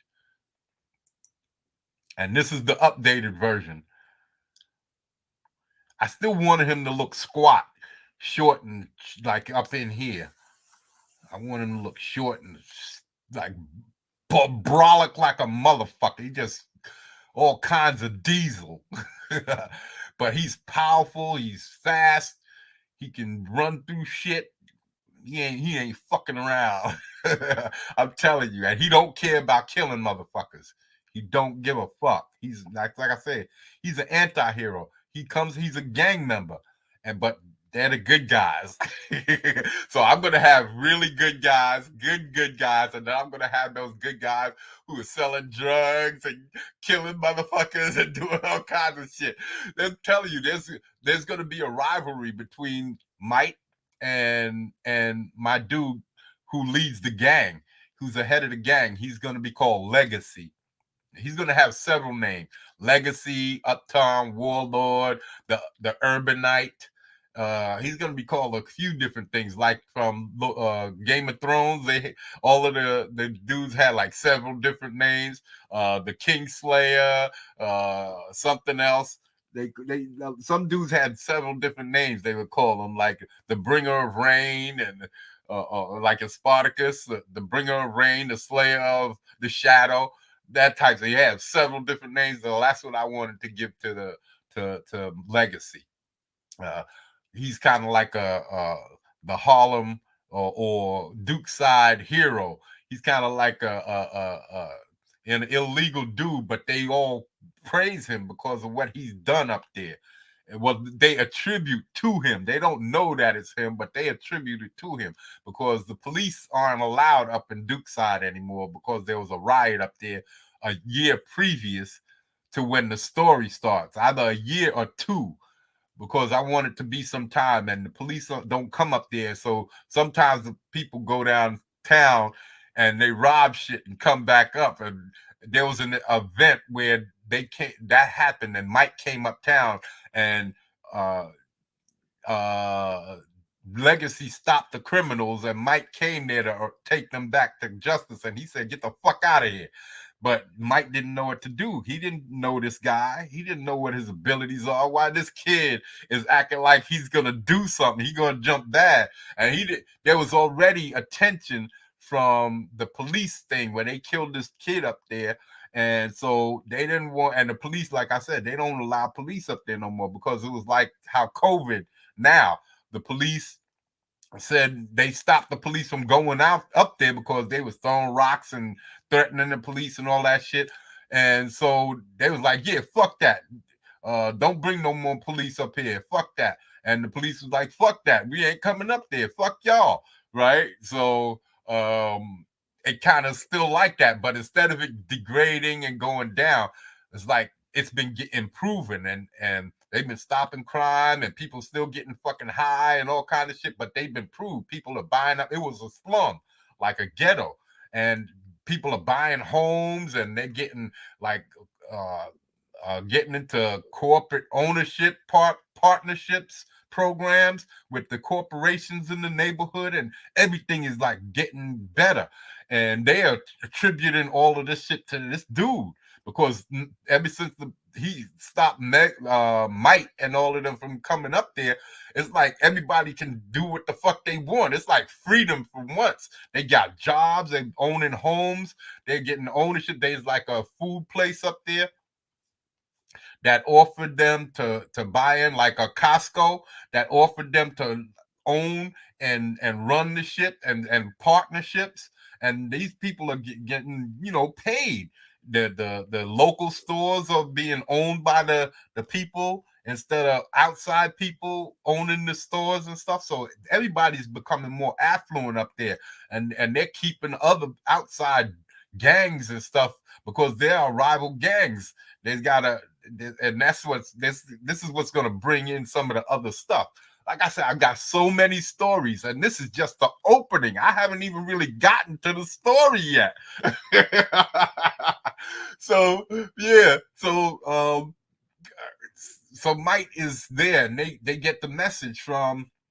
So anyway, so that's the rivalry. And so when the opening happens, and you see them all sitting in Vedic Tower, talking, Might, Cameo, Everman, and my Nebula character, they're teasing him about this shit that happened with this kid, punked him and ran him out of Dukeside and shit. So he's got to eat this shit, because it's like all over the place. He keeps getting ribbed over this shit, and then he's got people that he don't work with that don't really like him on the team, because he thinks that they're more susceptible to death because they're not as powerful as some of the other characters. So he doesn't want to, because he got this survivor's remorse. He was in the military for like 50 years. He was in his 30s when he became Mike, and then he got an extended lifespan. So now this is 2020s, and he still looks like a 40-year-old, And so, but he was in all kinds of different military engagements up into the 70s and 80s, and he sent a lot of people to their death. So he quit. He don't want to do this shit no more. He don't want to be sending people to their death. And so the same thing now, he's working with these people, and because they're so good is the only reason why they're working in Vedic Tower, because people, like, there's one dude, that Black Talon, he doesn't like working with him at all, because he's like the weakest one. He would be called my Batman, but he's like an N-gen. He's a neogenic humanoid, or a next generation human, and that's what makes him tough, because a Batman wouldn't be able to survive amongst my team of dudes, because they would kill him. He's too weak. He would get smacked one time and it would be over. So being that he's got some extra strength, extra durability, but he's basically just a Batman dude with gadgets. But because he has this extra durability and he's known for getting there first, these dudes brought him in because they would get to a location and he'd already be there solving the crime. So that's what happened. They lose people and then they like, yo, we should bring him in. He's always the first one there. He's always the one there solving these crimes and bringing shit to us and all of that shit. So they decided to bring him in, but Mike doesn't like working with him because he thinks he's prone to die. So there's a few of them, like a Gauntlet. It's a girl, and she has these powerful. These are a bunch of wizards that I was drawing and I wanted to create. And like I said, I got wizards in my book. In this book, they work for Black House. None of these characters are what I intended, but I'm gonna have to start thinking of how I can introduce these dudes. I've got a bunch of other guys that I brought in that I'm thinking of. I didn't design them yet, but I didn't consider any of these dudes, even though these dudes are probably going to wind up in the book because these are the only dudes, magic dudes, that I think I've drawn over the last few years, any time. So anyway, I'm into the superhero, but I got magic too, bro. Like I said, there's going to be a magic dude that comes out to try to track this portal after they steal this substance and get away. He's gonna try to track the portal. He's gonna go to a Black House and say, yo, can we use one of your people, one of y'all who are talented in tracking portals, magic portals? And that's what they do. They get one dude who's I call him Turncoat. You're gonna find out on launch day. That's gonna be one of the reveals why I call him Turncoat. It's going to be revealed because I'm going to plan on getting on a lot of people's streams. If I can get on 10, 20 people's streams, everybody's going to have a reveal for their stream. And one of the reveals will be Turncoat's abilities and why he's called Turncoat. So anyway, Turncoat helps them track the portal. So anyway, we're not going to go into that story. Because I'm not gonna be telling y'all the story. I'm just gonna be leading y'all up to it. So anyway, in the lab where the substance was stolen, this was a third group that broke in, and nobody knew that. Not even the people causing the disruptions, the ploy, you know what I mean, setting up the scenario so that they're busy fighting while these motherfuckers are stealing. They didn't even know that these guys was robbing another facility. It's totally need to know. So anyway, they break in, they steal a sample of the substance, and they get out practically with no. Of course, they had to fight security, but that was it. So, and immediately after, the guys from New York, those bad guys, as soon as they escape, they find out from a little while, like a few minutes, he gets a call from the government, the general in the government, the general that he worked under, because Mike was once a general, a 4-star general, and he got kind of demoted when he left. And I'll explain that on launch day. So the general, he's a 5-star general, and he kind of like ran the groups of superpowered beings over the years. So that came out of the government. So we got government level superpowered beings on a federal level, and they're known as federal people, or I got a name for some of them, because there's different levels of groups. Like I said, the street level guys, where you find people who don't have any abilities, they'll be working the street level, working gangs and stuff, of little mini crimes on the street. But once you start getting into mob type of activity and stuff like that higher up, you putting your life in danger. That's why a regular person with no abilities would never make it in my Justice League. so Batman would never have a spot on my Justice League. You have to have some kind of extra ability, some kind of durability, something extra, some kind of extra strength to keep you from dying in order to make it into my league. So they got, but there's going to be street level dudes that you're going to see from time to time that's going to be on that street level working for, because some of my dudes in the higher up in the Vedic Tower, they still work down with these lower level dudes in order to get information and shit like that. So this is I'm telling you, we got so many levels of stuff in this book. And so in the lab, one of the scientists, he's going to be responsible for the origin of Mega in this lab where the substance is, because his family is suffering with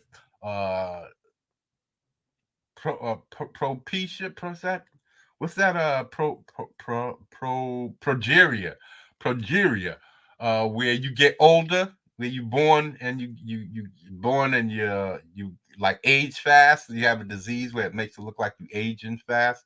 Well, his children got the severe version of this progeria shit, and they're aging fast. And he's come up with this.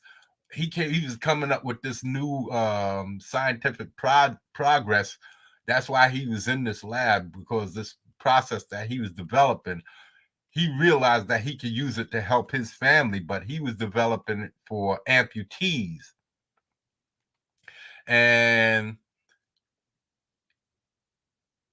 in the process of trying to use this process to help his children, he winds up creating Mega. That's the red dude. And Mega is a super powerful dude, but he's got a flaw. And things happen. Well, you're going to have to witness that in the pages of Might, because that's his origin story, and his story for a while is going to be in the pages of Might. And then you're going to have this story, the main storyline for Might, with the whole substance stuff and him trying to track down who's responsible behind that. That's going to be the main storyline. And then you're going to have these 2 or 3 small backstories or these side stories of Mega coming into his origin, and then a tech dude I call Cube to the second power, or Cube squared. He's going to be my second origin story that you're going to be seeing in the pages of Might. But his story is going to be more stretched out, and he might eventually wind up getting his own book. And then there's going to be a bad guy who also comes from the tech world. They worked both for Maddox Industries or Mad Tech. They work for Mad Tech. This dude, Bryce Maddox, I guess you could call him my Lex Luthor, except that he's a lot more flamboyant, more out in the public's eye. He's too more famous, I guess you could say, and he tries to be famous, more out there. So, and okay, let me start setting that up. So, well, that's a Wolverine. I forgot that I was doing a Wolverine, because I don't usually do. I did one Superman and one Batman. The Batman came out good. Superman didn't. I didn't like it, and the Wolverine was coming out good. And that's my Bible. So let's stop this so we can get to showing you some of these other stuffs. My cell phone. What do you say?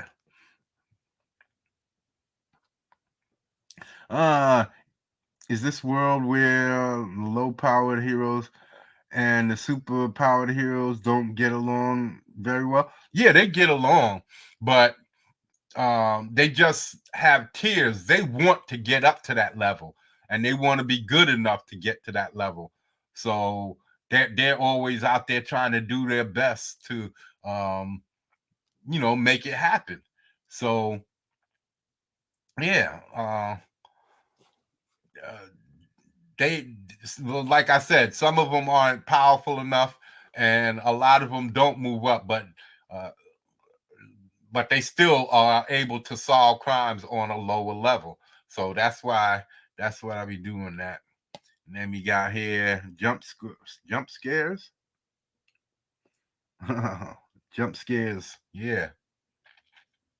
I don't remember what that was supposed to stand for. My cell phone is at 3%. See you later. Okay, thanks for coming through, man. I appreciate you. And please come back and check us out later. Keep an eye out for Mike. Subscribe to the channel, and we'll give you all the updates you need. So okay. Let's show y'all some of the characters in Mike. Yeah. So okay, we're back here, and let's show y'all some of the characters in Mike. I'm going to show y'all some of the older stuff. So none of these are really inked, and none of these are colored. None of these are inked, and none of these are colored. Here you go. Okay, let me show you. This is the oldest one. Yeah, this is Mike 2. This is the oldest one right here. No, that's Warhammer. See, this is the new shoulder. See, he had another shoulder thing. I'll show you.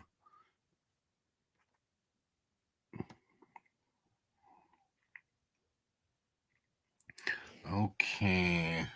Oh, I didn't show y'all anything yet. Oh, I'm sharing. Hold on. We gotta take something out. we gotta make it so that you can't see this character. I can't reveal his stuff yet. My Nebula character.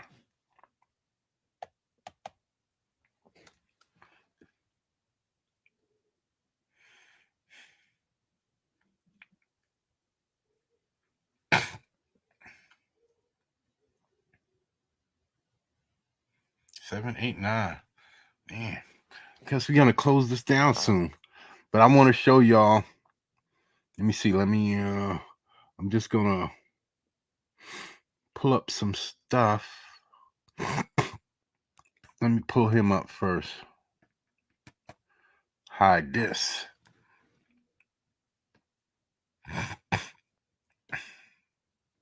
All right. Okay. Now.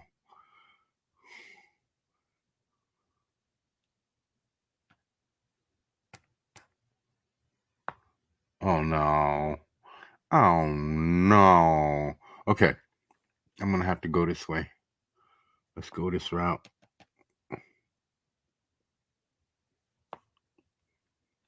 Okay. I'm just preparing everything for y'all to see.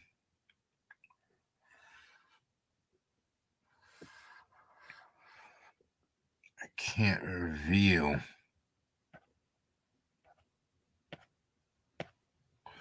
Uh-oh, this is going to be difficult. It's starting to lag on me. Okay. Mad lag because I got all these layers in here. Okay, this is B all the way in the back. Okay.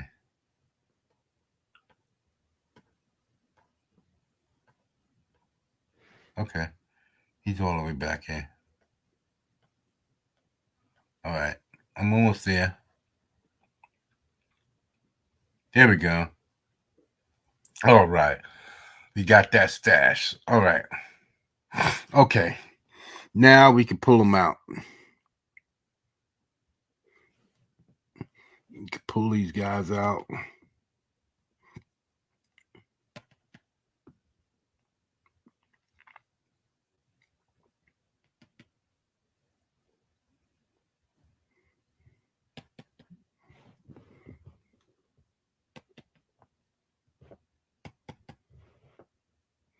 Almost there.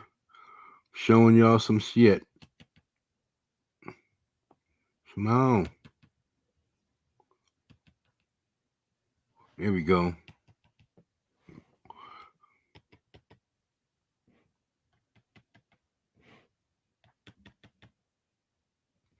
Now this is in the stage of development.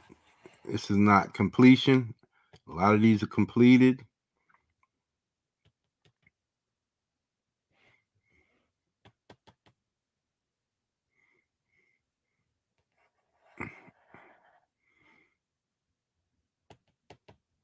And last one. All right. Okay. All right, here we go. Now we got this treat. This treat to eat. All right. Here we go.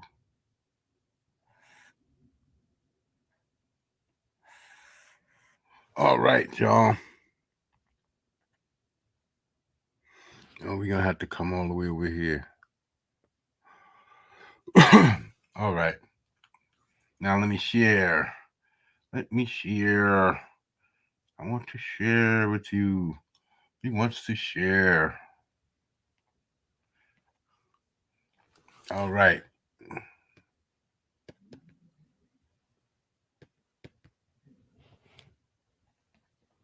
Okay, here we go. This is Might right up front. And this is the group. You can see that's Mike right there. This is before I put his all of this is all done in the ink now.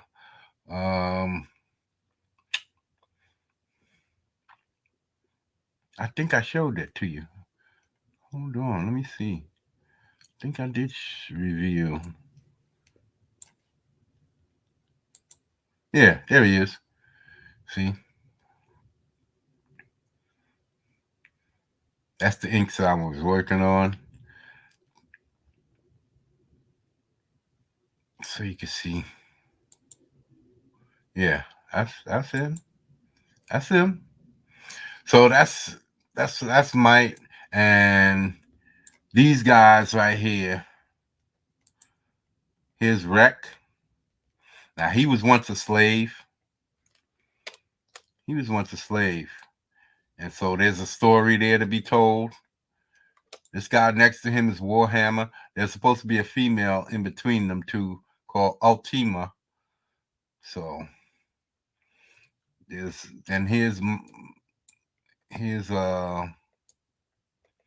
Warhammer. I'm gonna show you the shoulder. You can see his shoulder. That's different now. I changed it up. I changed up everything about his chest place. And then back here, this is a blue steel back here. Right next to him, or next to Warhammer, is Nightshade. That's her back here, right over Mike's shoulder. And then we've got this dude. You see this staff right here? This dude is Ramrod. And then right here, her hand up in the air, that's Gauntlet. Gauntlet, she's got two gloves. And why I say they got a vault, because they keep one of her gloves. She's a magic character. They keep one of her gloves in the vault because she's got two gloves. One is good energy, or the light energy, or whatever you want to call it, and the other one is dark energy. And the dark energy, she can't control it. She got those gloves from her father, those gauntlets from her father, and who died in a big event. And what happened is that she can't control the dark glove, so she puts it on and trains with it from time to time, but she's really not, she's afraid of it, using it. So they keep it in in the vault. So that's why they keep people. That's one of the reasons why they keep people in Vedit Tower at all times. This guy behind her is Tricor. This is Black Talon right here in the front. The dude with the fiery eyes, or the smoke coming out his eyes, that's H2O. And this girl right here with the boobies and the horns, that's Red Devil. Now, in the back here, this is Cube to the second power, Cube squared. The female in the middle is Cameo. And this dude over here on the right or the left is my Nebula character.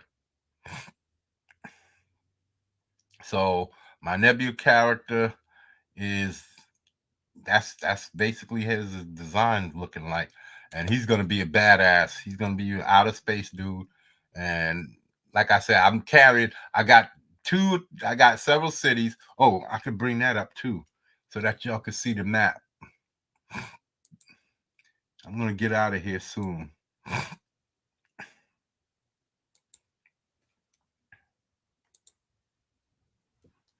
So anyway, what happens is, here we go.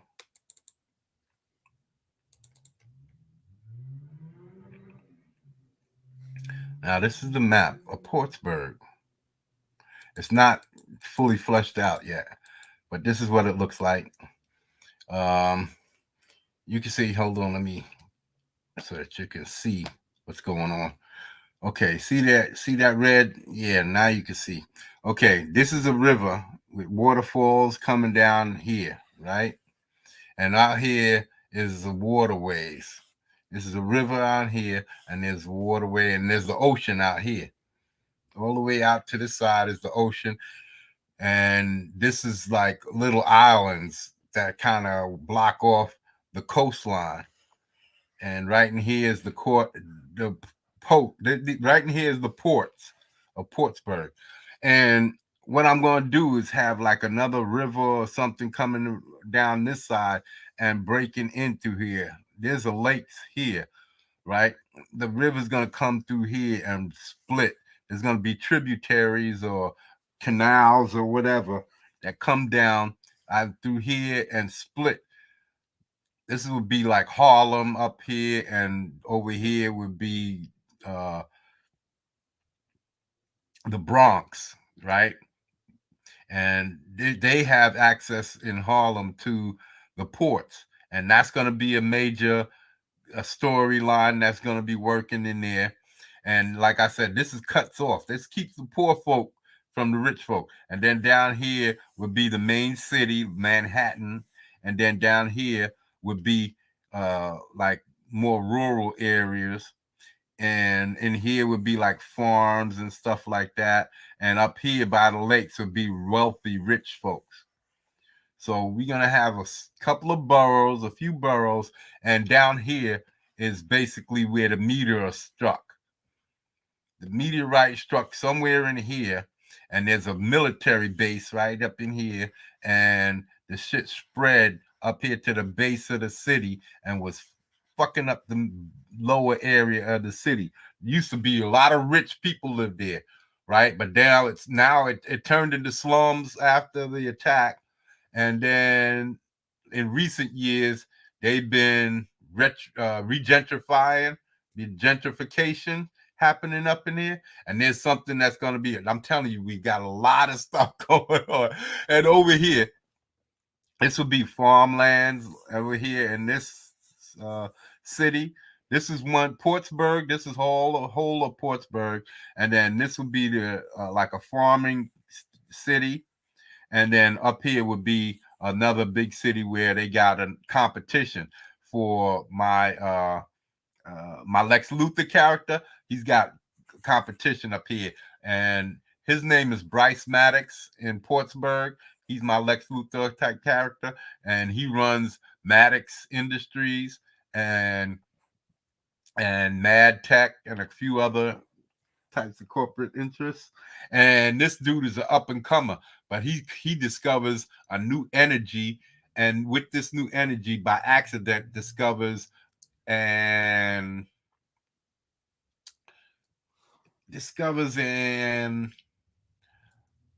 he discovers a new with this, and he discovers something else with this new energy. It comes hand in hand. So I'm not going to tell. You're going to have to wait till the book, and all of that's going to happen down the line, like maybe a book or two in. So where he discovers this thing and makes things hard on Bryce Maddox's industry. He kind of losing favor with the public and other stuff. His stock is dropping and all of that. So we got things happening there. So, and out on this island is where where I was talking about the magic dude, the magician who helped save Nightshade. He's gonna live out here on one of these islands, and Warhammer is dude that helps him. So okay, let's start back in here, and then the second one would be this one is Might. I was working on him. This is a different one. I got another one that I'm working on. You've seen that I was working on, but this is his original design phase. This is where I was designing him. So this is the design phase, and his shoulder came out all wrong and everything like that. But you're gonna see his updated version soon. And this is Nightshade. You see how I was getting her designs together. She's gonna have a helmet and some blowing stuff off the back, and yeah, she's gonna be sweet. And Nightshade, she's gonna be saved, and with that, she's gonna gain her abilities.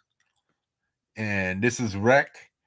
He was once a slave, and this apparatus that he's wearing on him is called a harness. And the person who had put him in that thing, uh, well, we're gonna be revisiting that at some point. Maybe when Mike is off world or he's in another location, like in another dimension or some shit like that. We're gonna have him, or in another state across the on the other side of the planet. We'll have him revisit all of this stuff, and you'll see. We'll address. Well, his origin story is going to be in the supplementary book with Nightshade and the first meeting of Might and one of the bad guys in the book.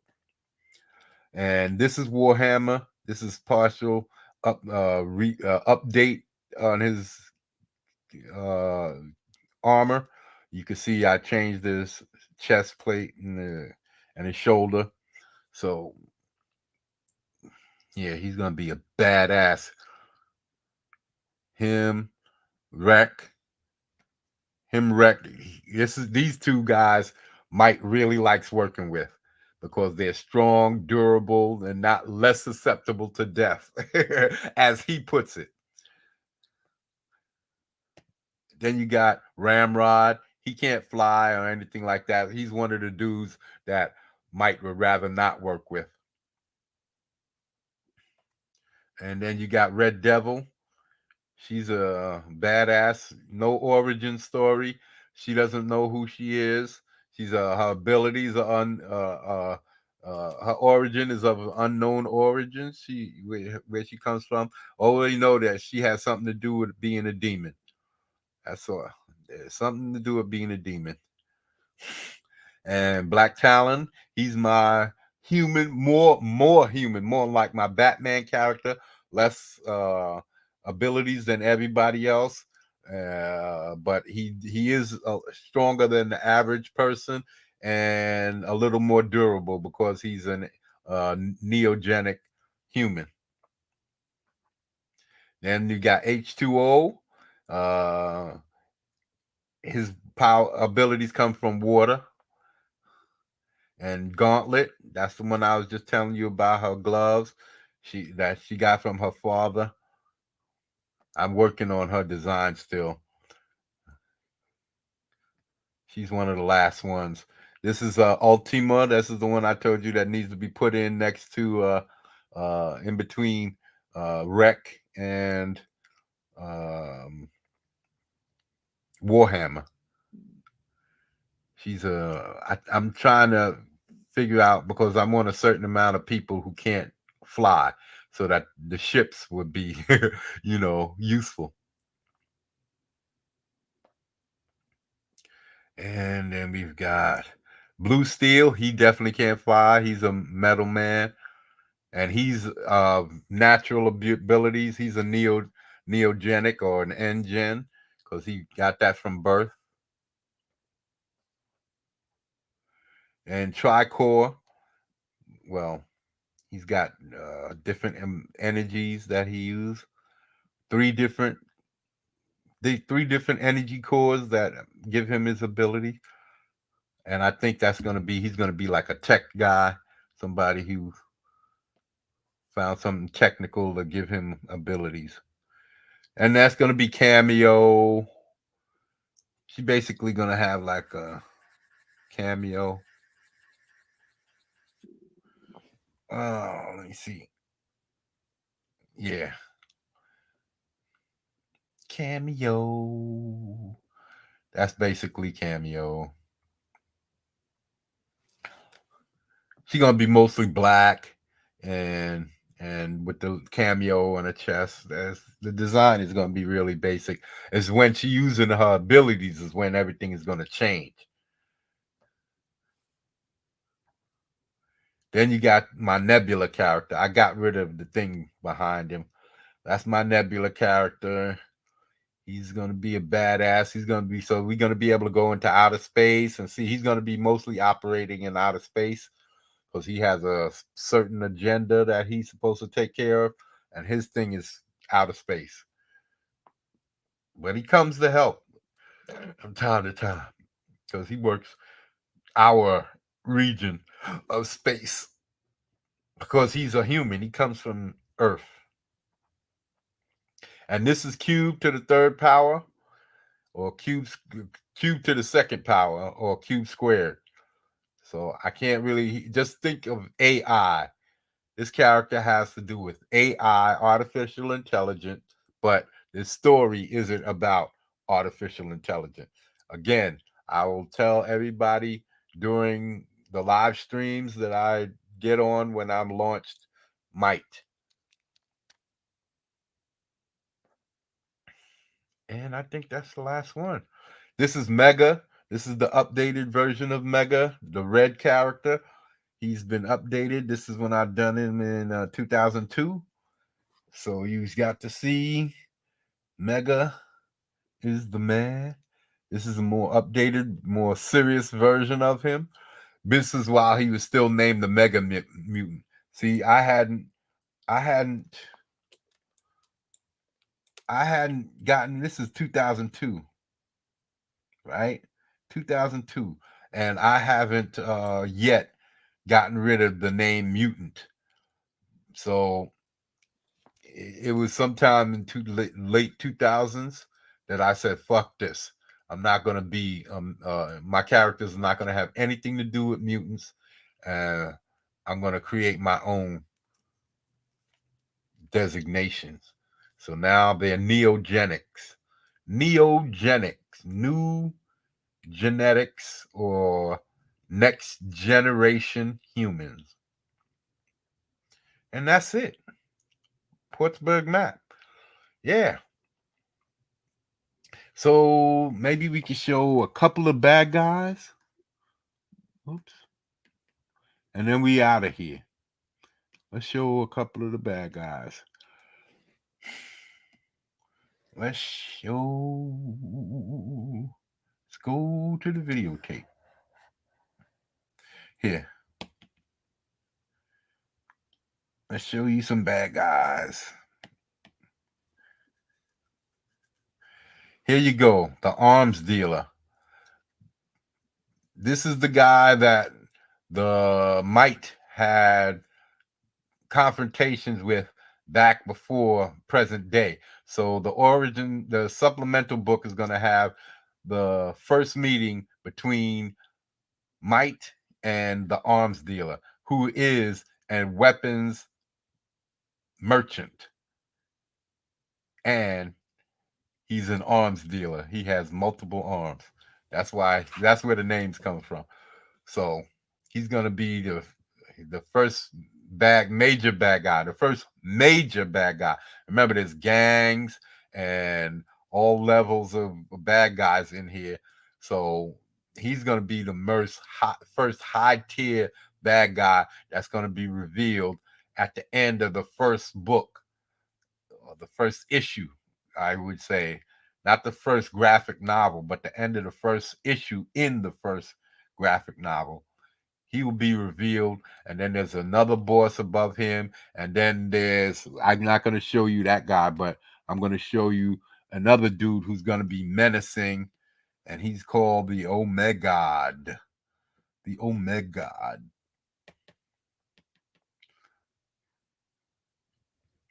This is the Omega, and he's fully designed already. I just have to get his color scheme up. And this dude has been around for thousands of years and just walking the planet. He admires mankind.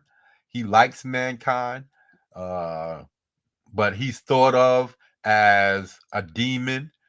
He's thought of throughout history as a demon, as a necromancer, um, a reaper, all of these different things that people think of him as.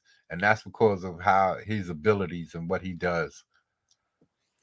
But he likes mankind. He likes mankind. So there's going to be some crazy incidences with this guy.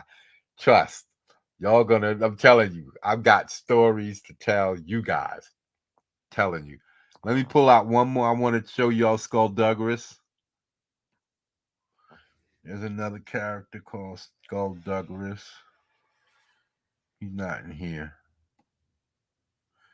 He. Okay. Okay, I know where he is. He's over here. Here's some bad guys. Oh, man. That's not what I wanted to do. That's one of the bad guys right there, too. But I can't tell you about him. Can't tell you that. I can't tell you that. No, no. No can do or can't do. No, no. This guy right here is Predators, but I ain't really designed. His design isn't there. I was using that for a mannequin at one point as a mannequin. Here's Skullduggerus. I was trying to get around to designing him. He's gonna have all of these skulls on him. He's gonna be like have all these skulls.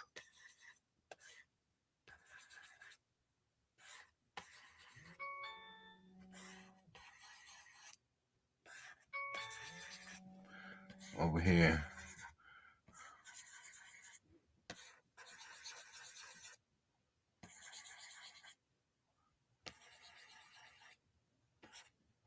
You see? He's gonna have all these skulls. He's got skulls hanging off the back of his head, and those skulls he could do shit with. So yeah, here he is, Skullduggerus Rex. Pay attention to the name, Skullduggerus Rex. The Order of Havoc Minions. See, he belongs to the Order of Havoc Minions. The Rex. The Rex is an order of Havoc Minions. You see? Nihilog. He's all about destruction. So, yeah, man, I'm telling you, we've got characters. We've got all kinds of bad guys. We've got, and he's just in the rogues gallery, the regular guys that's supposed to be coming through causing trouble. See, so I'm gonna have to create a lot of stories where all of and I got something like 20 rogues gallery characters. So we got to have a lot of stories to tell, a lot of people to come through and tell stories and all kinds of things. So I'm telling you, I've got it. If you want to be down with a story that's got a lot of characters, a lot of stories, and a lot of universe to explore, because like I said before, we're not just going to be on Earth. We're going to go out into the universe, into the galaxy, and the galaxy is going to come to us. We're going to have other dimensions the way we're going, and we're going to go to the center of the universe at some point, and we probably go to the edge of the universe at some point. There's going to be all kinds of things, and I know those. I don't know the complete stories, but I know what I want to happen. I know where I'm going, the direction I'm leading in, and so all I have to do is put the fine tooth stories together, the interactions between people, who's going to be betraying whom, and all kinds of different things, such like that. So that's what I'm doing with this story. I hope y'all enjoy it. But that's it for me. I'm hungry. I want to get up out of here. And Dan Frager's draw stream is on. Fragtober is out, and I'm half hour past that. So yeah, thanks for coming through. Thanks for checking out Mike and hanging out and maxing and relaxing with me and Mike and all of my peoples in the story. Look out for Mike because we're coming. I'm drawing all the time. You can see I've got all kinds of characters coming your way. So I'm drawing the pages and the panel work.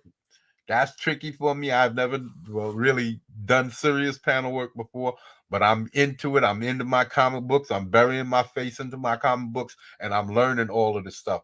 So yeah, keep an eye out for me, Monstrositus X, Jay DeLille.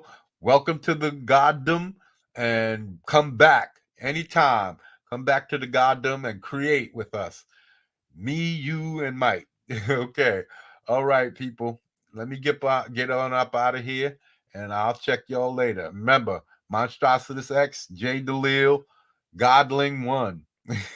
I'm Godling 1, and this is the Goddom. And I'm Goddom 1 on PlayStation. So anyone want to get with me on PlayStation? I like to play golf and tennis and a lot of those other games too. I'm heavily into the golf right now. They just downloaded a new game. They downloaded it for free. So I didn't get it at any other time, but I'm having fun with it. It's called PGA 2021, and it's fun. It's really fun. It's a learning curve, and learning. I'm learning. All right, people. So I'm out of here. Thanks a lot, and come on back now. You hear? Remember, subscribe, do that YouTube thing, and help us grow. Help us get past Al Gore's rhythm. Al Gore's rhythm. All right, I'm out of here, people.